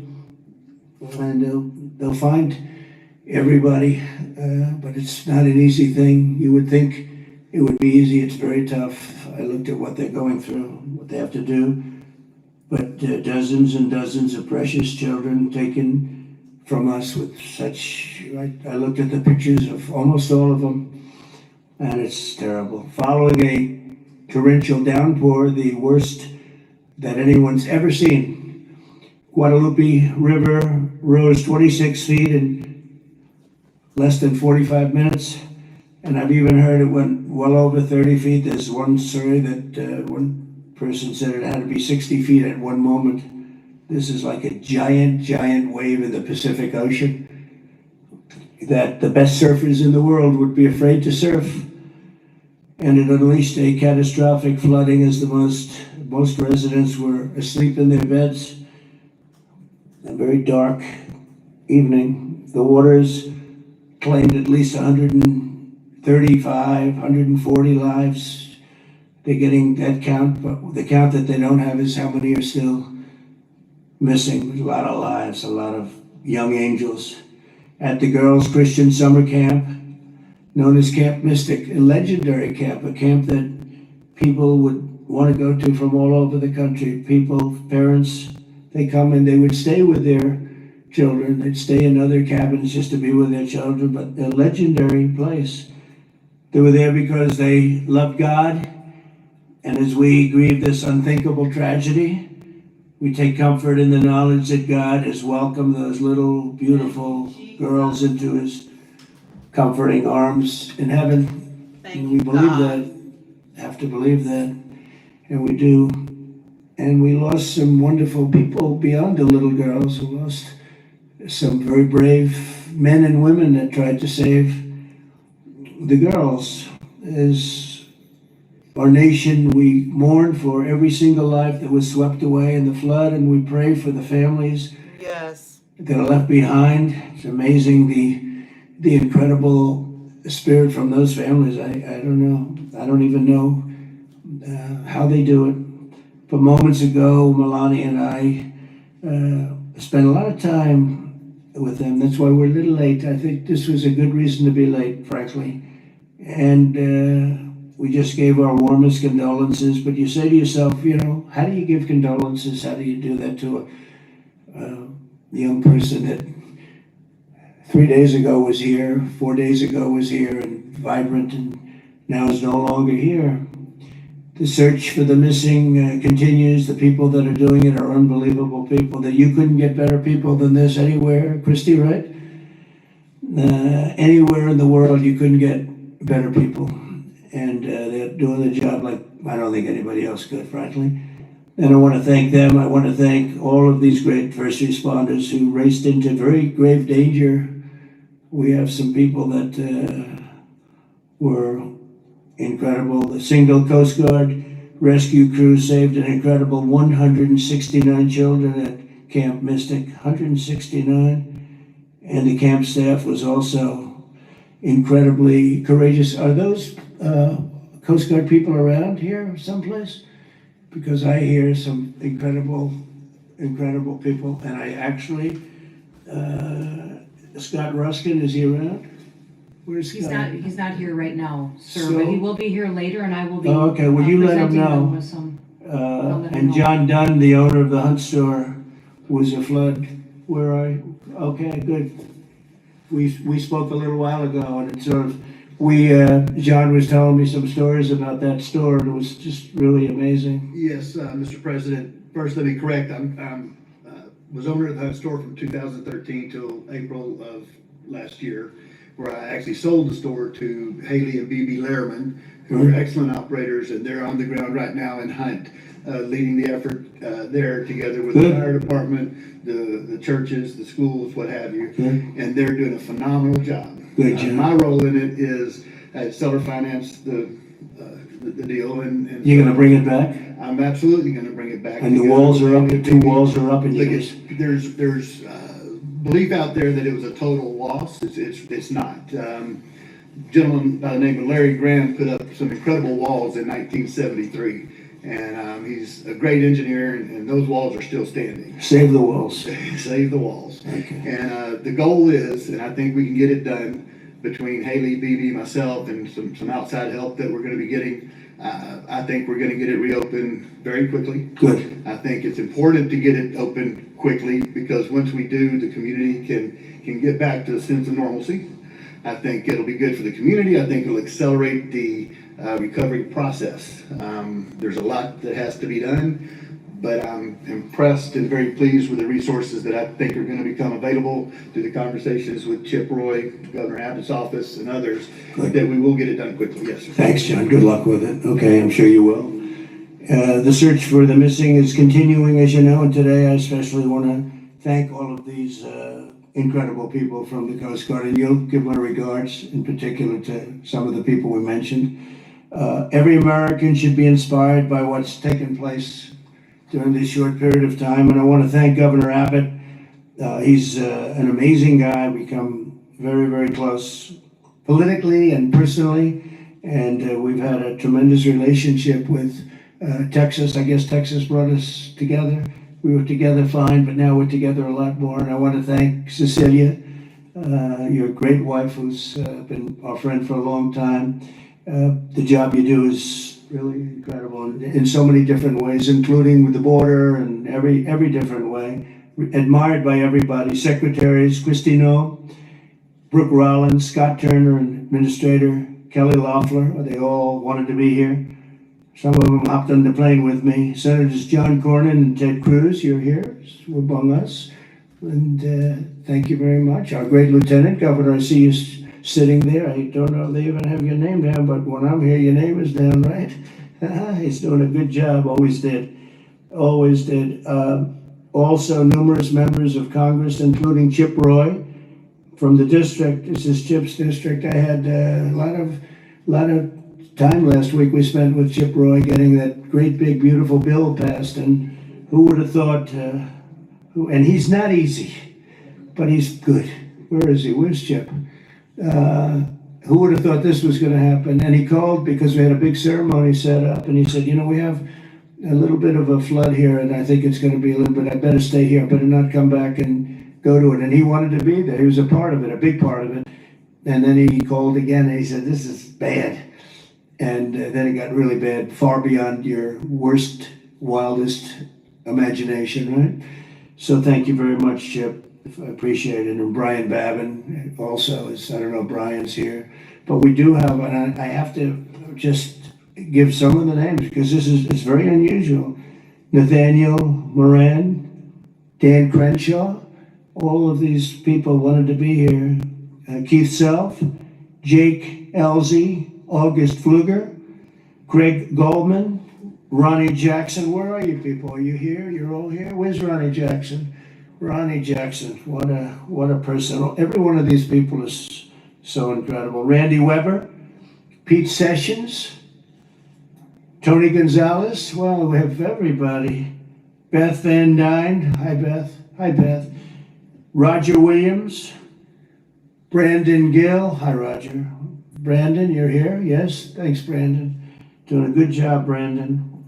Michael Cloud, John Carter, and Wesley Hunt. And we have others, but I'm not, we have to get on with it. But I did want to ask Lieutenant Governor Dan Patrick, he's been my friend from the beginning. He's been the chairman of all three of my campaigns, and all I know is we won by record amount, so I guess you were a pretty good chairman, right, Dan? And his son is fantastic, too. But Attorney General Ken Paxton, Ken's around here someplace? Hi, Ken. Hi. And Director of the Texas Department of Public Safety, Freeman Martin. Freeman, thank you very much. You're doing an amazing job. Texas Chief of Emergency Management, Nim Kidd. Thank you. Thank you very much.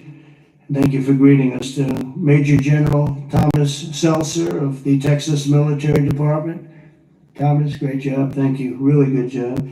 And many of the officials and government, everybody is here. It's amazing. I do these things, and often you just don't have a turnout like this. Half of government is here, but my administration is doing everything in its power to help Texas, and I can tell you that and the governor will be the first to tell you that when the request was made for the emergency funds, Christy, I think we gave it within about 2 minutes, maybe less, and they had everything they needed, right, immediately. So we've deployed over 400 first responders and assisted or enabled more than 1,500 rescues. Amazing, 1,500. Customs and Border Protection and the U.S. Coast Guard have deployed numerous search and rescue crews, and they're all over the territory, and trauma teams. And beyond this area, the governor was saying we've gone a little bit beyond this area. Oh, there's Dr. Phil. Look at Dr. Phil. You're looking good, Phil. This is a hell of a situation, isn't it? He's a Texan. FEMA has deployed multiple emergency response units, and FEMA has been really headed by some very good people. We have some good people running FEMA. It's about time, right? We get some good ones. They failed us in North Carolina, but when we got in on January 20th, they fixed it up in no time. And the Army Corps of Engineers is always around and always strong and brilliant. We're also taking historic action to ensure that such a nightmare never happens again. We're going to look and see how can a thing like this, they could say it's 100-year, somebody said it's a 500-year event. It doesn't, we're not going to let a thing like this happen again where it can wreak this kind of devastation. Earlier this year, I directed a sweeping review of the preparedness and critical infrastructure. I think, again, I have to say, whenever I say that, I have to say that the level of professionalism was incredible. But we'll all work together to find out exactly what can be done because they do want to rebuild and they're going to. I just want to say we have a wonderful First Lady and she's done a great job as First Lady and she really very special woman when she saw and met the people that we met just a little while ago. It's very devastating. And would you like to say a few words, honey? My deepest sympathy to all of the parents who lost beautiful young souls. Deepest sympathy from all of us to the community, to everybody who lost a loved one. We are grieving with you. Our nation is grieving with you. Yes. We just met with the wonderful families. We pray with them. We hug. We hold hands. They shared the stories, and I met beautiful young ladies. They gave me this special bracelet from the camp in honor of all of the little girls that they lost their lives. Jeez. So we are here to honor them and also to give the support, help, and I will be back. I promise to them, and I just pray for them and giving them my strength and love. God bless you. Thank you very much. So I just want to say God bless you all, and I'd like to ask Governor Abbott to say a few words, please. Thank you. Well, first of all, thank you, Mr. President, and thank you, First Lady. The first thing both of you mentioned were the lives that were affected by this. Whenever there's a disaster or catastrophe, the first thing we focus on is saving lives, prioritizing those lives. Every minute, every hour counts, and that's what Chief Nim Kidd focused on, what the local officials focused on, what the state focused on, but also what your administration did. On the very day of the flood, the Coast Guard literally saving lives right and left, and we cannot thank you enough for deploying the Coast Guard, deploying the resources, and as you pointed out, immediately when I made a request for a disaster declaration, you and your administration granted that. This is the fastest I'm aware of any administration responding so swiftly, so collaboratively, so coordinated as we have in response to this. Thank you for that major disaster declaration. It ensures that we're going to be able to more effectively respond and help rebuild. And let me make one thing clear about the Hunt store. We will rebuild the Hunt store very quickly right here in Hunt, Texas. All right. Thank you, Governor. Also, I too want to thank all the first responders. And we have many of our legislators over here. I want to thank them for stepping up and being here constantly, as well as state officials who join with us. And as we've said before, we remain committed. We're here for the long run. We will maintain our operations to search and find everybody that we can, as well as ensure that we're going to rebuild this community from Hunt to Camp Mystic to Kerrville down below. We are committed for the long run, not just to rebuild, but to rebuild in a better way. I have received a lot of detail, even from the president himself, about ways that we can do a better job in the rebuilding process, and we will put all of that to work. We have a special session beginning in 10 days when we're going to start working legislatively to make sure that we address every challenge that the people of this entire region, including the Central Texas region, make sure we help rebuild the families and communities of all of them. But we would not have been able to do that the way that we have had it not been for you, your commitment to Texas. I know you love Texas, and Texas loves you. We appreciate you showing up, and because of your swift and effective response, we're better positioned to deliver on all those commitments than ever before. Thank you, Governor. Praise God. Thank you very much. Appreciate it. God bless. Christy, would you like to say something? Fantastic job you've done. Well, Mr. President, I just want to thank you for coming and being here today, and to our First Lady as well. Your heart is evident for the people of Texas, and by you coming here and spending the day and taking the time to spend so much time with the families, I've spoken with many of them over the last several days, and they're so grateful for you that not only are you here to come and walk alongside of them, but to spend time with them and to deploy resources to help support the governor and his team, I think has meant the world, not just to those that are making the decisions, but to all of those down to the ones who have lost their children or those who are still looking for their children. So that's the hardest part about the situation we have here today, sir, is that when you have a disaster like this, I believe this is an unprecedented event. I haven't heard in my knowledge, know of a flood that happened like this before. So, in our experience, we know that it's at least a 1 in 1,000 year flood that hit this area in an unprecedented way. And emergencies and disasters are always locally executed. The state manages them, and then the federal government comes in and supports that.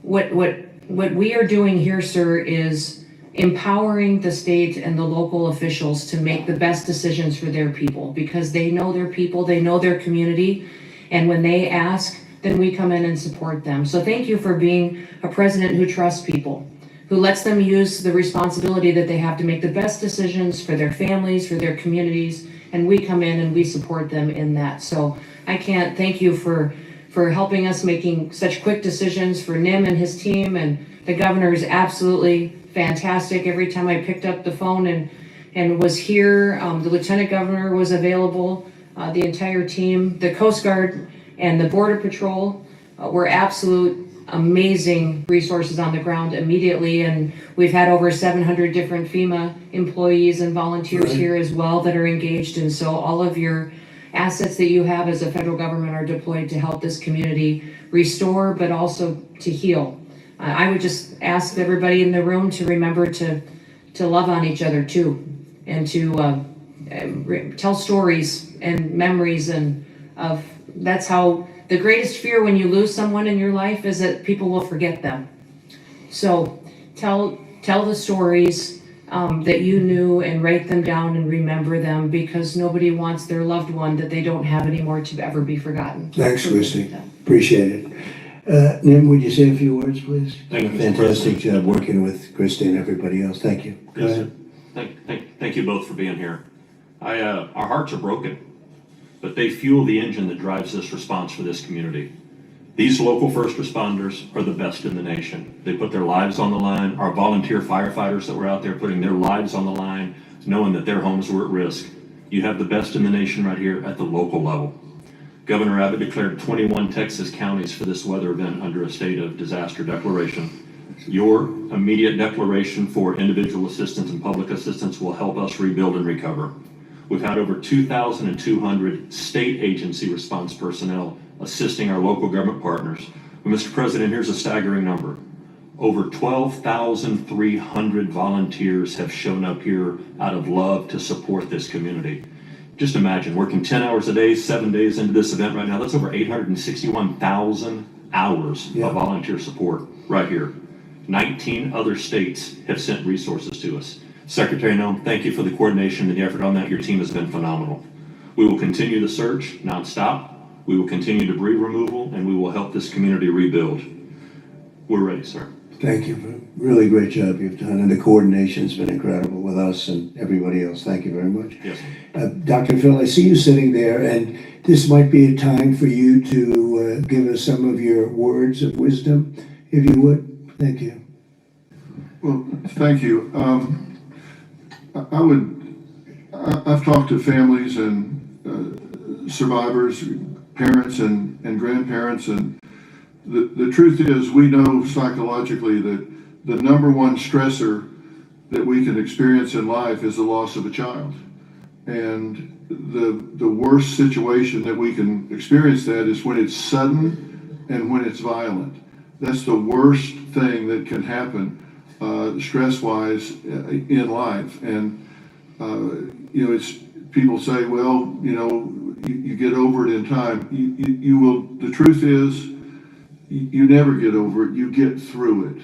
And one of the things Secretary Noem was just talking about, no truer words could be said, that it's cathartic to talk about this. And there's a collective consciousness in these communities down here. This is my country here. Texas is home for me. And there's a collective consciousness here. And everybody in these communities suffered this loss at some level. And so everybody shares that. And so everybody shares the healing. And that will come through here. Everybody will rally together. And this is about faith, and it's about family, and it's about it's truly about community. And it says Texas Strong on the front of the desk that you're sitting at, and that's true, because people will come together, and we need to realize that giving this a voice. And if you see someone in the store, everybody wonders, do I say something to them? I know they lost a child or a grandchild. Do I bring it up, or because they look like they're doing okay? The answer to that question is an unambiguous yes. You don't ever let them think you've moved on from it. It's okay to go and say, hey, look, I know about the loss. I share that with you, and I love you. And we won't forget this, because these bright lights will go away. Yes. Another headline will come along. Yes. And people move on. Let them know we don't forget. We don't forget the loss. It will never go away, and we remember it.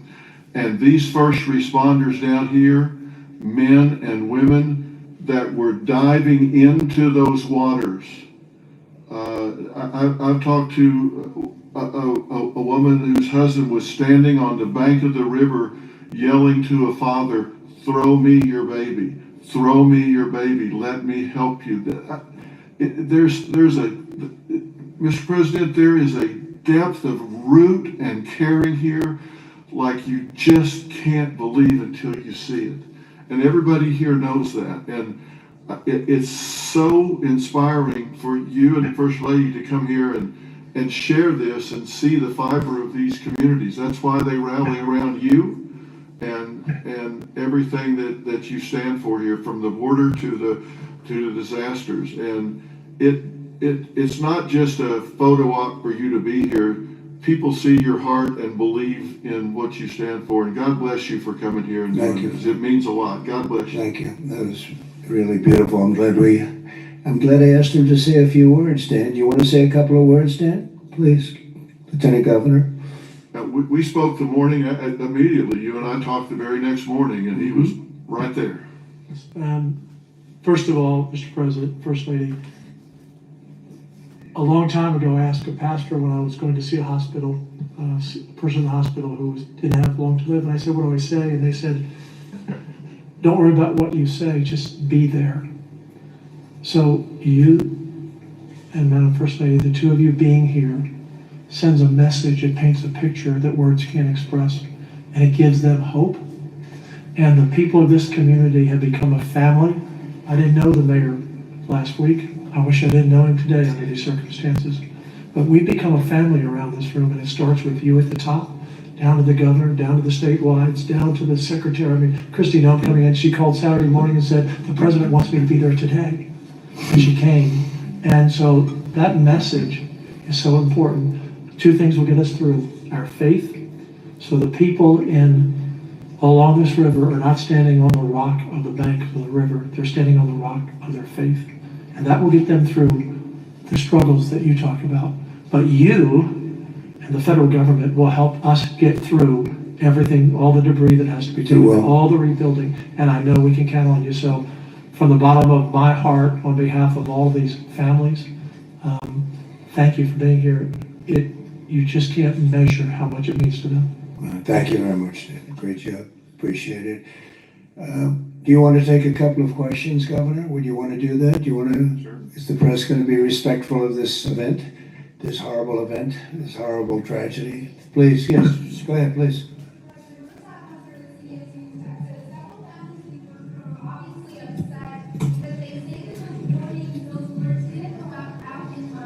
And they also say that people could have been safe. What do you Well, I think everyone did an incredible job under the circumstances. This was, I guess Christy said, a 1 in 500, 1 in 1,000 years.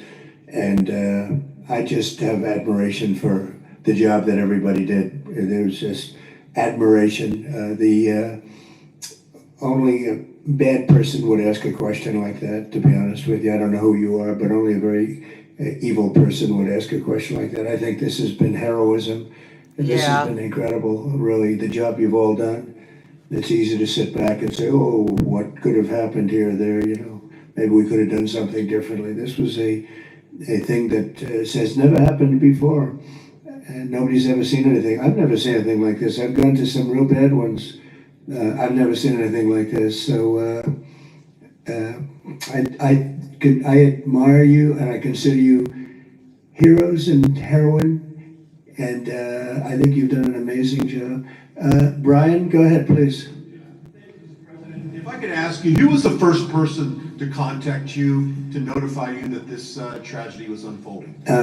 Probably Christy, but I was notified by a lot, and Chip called also. Chip was here for, he thought it was going to be a little flood.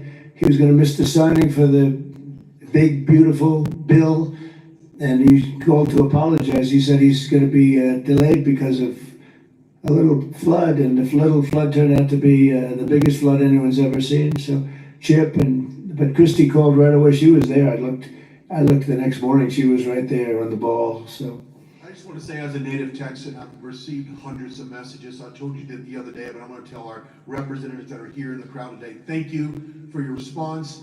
This is Texas Strong. President Trump, this is America First policy in terms to responding to a tragedy like this. Thank you on behalf of Texas as well. thank you very much. Well, that's a nice reporter. That's a nice question. That's a nice, but I like his statement even better. Thank you very much, Brian. That's very nice. Yeah, please, go ahead. Great to see you, President Trump. Thank you. Thank you, First Lady Melania, for being here. I'm born and raised in Texas, and there's not a person in our state who hasn't been impacted by this tragedy. But what's been so disheartening recently are these ghouls on the left, like Jasmine Crockett and the left-wing media, who want to point fingers and play partisan games and fundraise off of this crisis. And what I love about Texas is we come together in a crisis across party lines, ideological lines. So what is your message, and maybe Governor Abbott as well, to these folks on the left who are using this to gain partisan points in viral videos? Well, I'll start off by just saying, you know, they've lost their confidence. They've had a tremendous run of bad talent. I don't say bad luck, I say bad talent. And all they want to do is criticize. And I hope we can someday be bipartisan, but all they like to do is criticize. And they're getting just absolutely clobbered, because everyone sees what an incredible job the governor did. Everybody in this room, everybody at this table in particular, but everybody in this room did an incredible job. And the public knows it. You know, the public's wise to it. They have their soundbite, they send out a soundbite, and it's supposed to be, you know, you're supposed to say that, and if you don't say that, they throw you out of the party. Nothing positive, they've lost, honestly, they've lost their confidence. I see some of the people they're putting forward, and those people will only ruin our nation. Our nation, a year ago, was dead, and it was going down, but it was dead, and now we have the most successful nation anywhere in the world. You take a look. I was with the King of Saudi Arabia. I was with the leaders of the world recently at NATO. Every one of them said the same thing. They said, you know, it's the most amazing thing I've ever seen. Your nation was dead 1 year ago, and now you have the hottest nation. It's the hottest nation, hottest in quotes. It's the hottest nation anywhere in the world. Every leader saying that we're the hottest nation in the world. We've all gotten together. We've done a great job. This state has been unbelievable. I work so well with the governor and with your senators and with everybody in this state. We get it done. We've had some pretty big problems here with the floods and all the different things that we've worked out, and we respond very quickly, and they respond very quickly, and they spend their money wisely. You know, we give them a lot of money, but they spend it wisely. I can't say that's true always. Sometimes we give money and they don't spend it so wisely. They spend it very, very foolishly. So, Governor, do you want to say a few words? Sure. You know, one thing that you pointed out that we all know about Texans is part of our bloodstream, and that is we're Texas tough. We're made for challenges. I read a piece the other day. I'll just quote one line from it, and that is, when the rivers rise, so do we, and we rise to the occasion. And the way that we do that is by everybody working together. Right. We are one team united. We are Texans. And fighting as Texans, we're going to rebuild not just Kerrville or Hunt or Kerr County, but across the entire state, across regions. We're going to come together and fight together and ensure that we elevate even better, keeping foremost in mind exactly what Dr. Phil was talking about. As we rebuild, we've got to constantly comfort the families of those who have suffered a loss. Those two things combined, and we will be our quintessential selves, and that is Texas tough, Texas resilient. Thank you very much. Go ahead, sir. Mr. President, first of all, thank you for right over here. Go ahead. I'll wait for Jim. He's my representative. I'll wait for him. Mr. President, if I can just jump in and just say one thing, which is I can't thank you enough. When I called you on Friday, you said whatever you need. When I called the secretary's office, she called me within 15 minutes and said whatever you need, and then she came here this weekend. I've never seen such a quick response and such a focus on delivering to people. But importantly, I want to thank all of my colleagues in the House sitting right over there. Every single one of them called me personally. Every single one of them reached out to this team that the governor was just talking about, the team effort to deliver for the people of Texas. They're here now, not here at a microphone. They're here just to be here because they believe in this state and they believe in what you're doing as the president and they believe in what the governor is doing. And importantly, this morning, I was at a press conference for the Community Foundation of the Hill Country, which has raised over $30 million from the great, people of this state and from around the country, and they sent checks out today of $5 million to people in this community to help them with cash for people, for small businesses, first responders, and all the people that need help to reunite. And the final point I'll just say, for all of the media clamoring to ask that ridiculous first question and try to point fingers, the governor said it best when he said that pointing fingers is for losers. This state is about looking forward, and we'll figure out how to make our systems the best they can be. But importantly, when you see 26 feet of water rising a foot per minute, don't go around pointing fingers.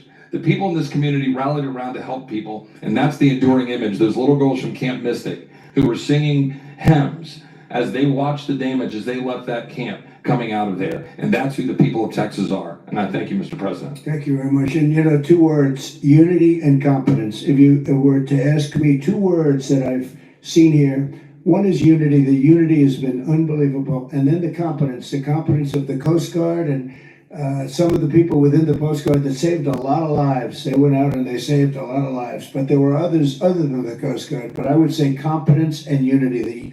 The way everyone has just pulled together. It's rare that you see this. Mr. President. Again, I've been to so many and I've seen bickering and fighting and just it doesn't work the same way. This has been amazing. This is the biggest because I've never seen one like this. Neither has anybody else, by the way. Yes, please. Hey, it's still packed, Mr. President. It's been a while since we've seen each other. Obviously, the staffing was where it needed to be. In fact, it was heavier than it should have been because of the holiday weekend. Whatever they're saying in the left news isn't the truth. You're a developer, though. At 1 o'clock in the morning, the technology only goes as far as it goes. Kids don't have their phones. Phones are dead. People by the riverside don't have electricity. They're not going to get a phone alert that way. As a developer, going forward, knowing that everything was done lightning fast by Secretary Noem, by you, by the governor, and everybody else, you did everything right. What do we do next time, though, to make sure that people are alerted if they're dead asleep? Maybe an alarm system, maybe a siren system. You might know better than I. But what do we do going forward? Because we've got to make sure that people get the alert when it's time to get the alert. Thank you. You'll probably have to do that. You'll probably come up with something very unique because there is no system right now. There's been a thing like this has never happened that anybody knows. Certainly not to this extent, but I know the governor and everybody is working on it. They're meeting and they'll figure something out. Go ahead, Joe. Yeah, so we begin a session in 10 days. We will address every single question that you just asked. You mentioned some of the ideas. There are many more. And we want to hear, most importantly, we have to devise a response that's right for this community.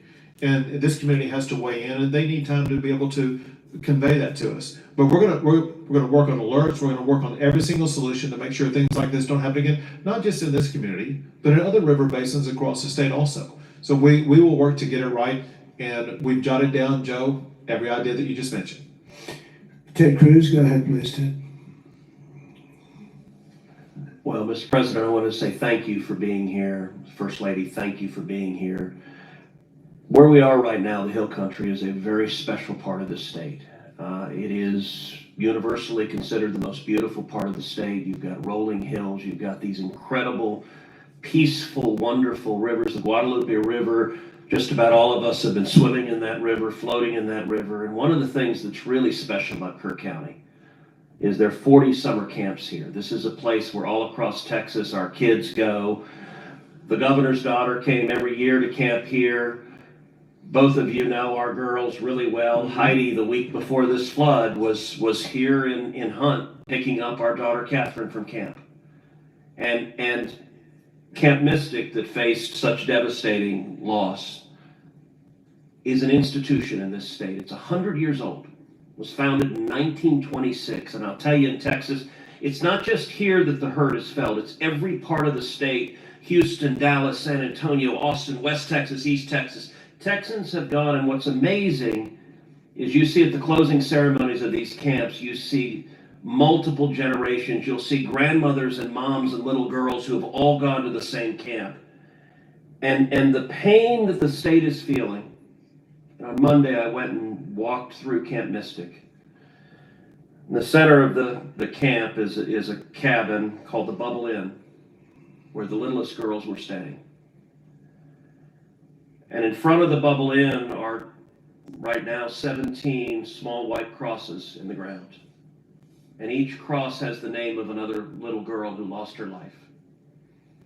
And the final cross has the name of Dick Eastland, the camp director who gave his life trying to save his girls. And the water rose in that camp and in that cabin 8 feet high. You can see the water line 8 feet high. It blew the windows out of the cabin and it swept those girls out. I will tell you, I've never seen anything more horrible in my life. And I just sat there crying. I saw Mom and Dad come up to one of those crosses, drop to their knees and kiss that cross. And the mom was weeping.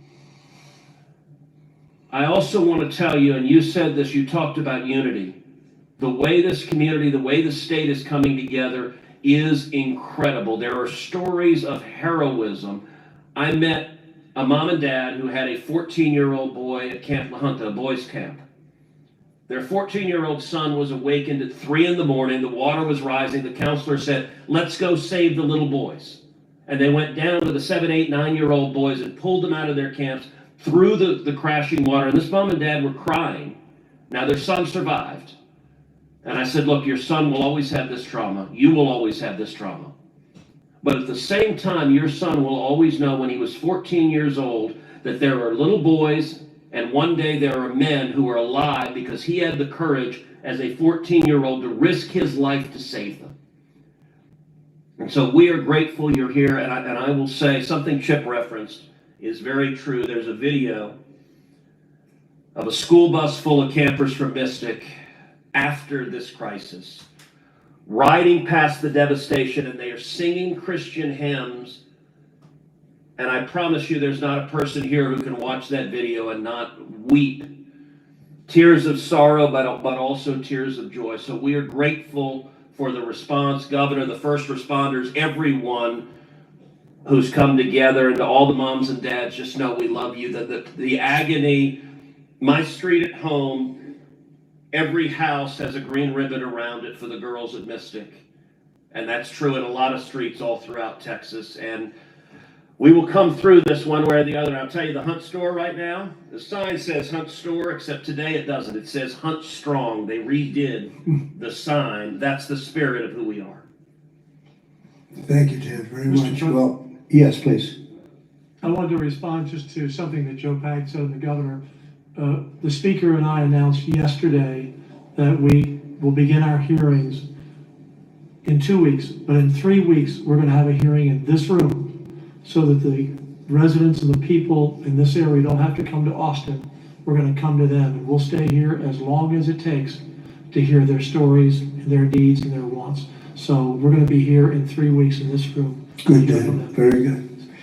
Well, I just want to thank everybody for coming together, and the word unity again, but I just want to thank you very much, and we'll be helping you from Washington, D.C. like no other president would do. Nobody else would do it. Nobody else would be even get back to you. You know, you're fully funded, as you know. And Christy, I would say they were fully funded within minutes of hearing about this. And, you know, the state of Texas, number one, they do it right, and they've done it right for a long time. And it's, you know, a very special place to me, I will tell you that. Politically, I don't want to say politics, but politically it's been a very special place to me. Our great Secretary of Agriculture, you've done such a great job, Brooke Rollins. You come from Texas, and I just want to thank you. She even got the cost of eggs right down, you know, they hit me with that one, and she got them down so quickly nobody knew what. By Easter, everybody was having eggs at a lower price than they ever thought possible. But you've done a fantastic job. But it's just been it's been a very special state to me, and it's my honor. And we will continue to work together, and it's a bad situation, and you can never say, oh, it's going to be bigger, better, stronger. You know, it's just so many lives have been lost. You can't say that, but we're going to make it. We're going to make it back. We're going to make it back, and we're going to make it good again. And everybody wants to do it. And I just want to thank you, and I want to congratulate you. You guys have been unbelievable. Thank you for your words before. It was unbelievable. The job you've done, Kim, everybody, every single one of you. So you should be very proud, and we're very proud of you. Thank you all very much for doing such a good job. Thank you very much. Well, that was the president, you guys. So I think that's a great idea. Like, if nothing at all, in remembrance of the people in Texas, the ones that have succumbed to the river, the ones that are grieving, the ones that are still, you know, looking for missing people. Hang a green ribbon outside your home, on your mailbox, or something. You know, send whatever you can, you know, to the Red Cross and the different agencies that are set up to assist people, especially at a time like this. But just being here with showing our support. This is a long stream. It took a lot longer because they said 1 o'clock. But thanks you guys who hung in there, because we went from like 700-800 people or whatever to what it is now. But we want to hear what the president has to say, and we thank God that we have an administration that's so caring, and they did act as fast as possible. If the waters are coming in 1 foot per minute, you know, no one could have gotten there faster than they were able to. So they did everything that they could possibly do. People gave their lives trying to rescue people. So just keep them in your prayers. Enjoy your Friday. Thank God it's Friday. Thank God that you're here, and hug your kids, kiss your kids, love on your family, save your, you know, all of your for lack of a better word, I'm trying to be kind. Just save all of the negativity for another day. But today, enjoy today. Enjoy your day. Enjoy today. Go out, have fun. It's summertime, barbecue. Do something for someone else. And don't even put yourself first. Think about someone else. And God will bless you. And one thing about God is that you can't outdo God in giving, because He said, give and it shall be given to you, pressed down, running over, and whatever measure you meet shall be measured unto you again. So God will give you 100-fold. So be givers, even in kindness, and even not monetarily. Just try to be helpful, be kind to people. You know, you can agree to disagree. And that's why I don't mind having everyone on here. You just have to be respectful, because we want to hear your conversation. We want the dialogue between Democrats, Republicans, independents, non-voters. We want to hear from everyone. That's what this is all about. And that's how we can come together as a community. Because believe it or not, we're all living together in the same community. Whether you have a Democratic senator or a Republican senator, they have to be for all of the people in their communities, just like the president. He's not the president of just the people who voted for him, 80 million. He's the president for all of us, for everyone. He can't separate it. No one can. When one do well, we all do well.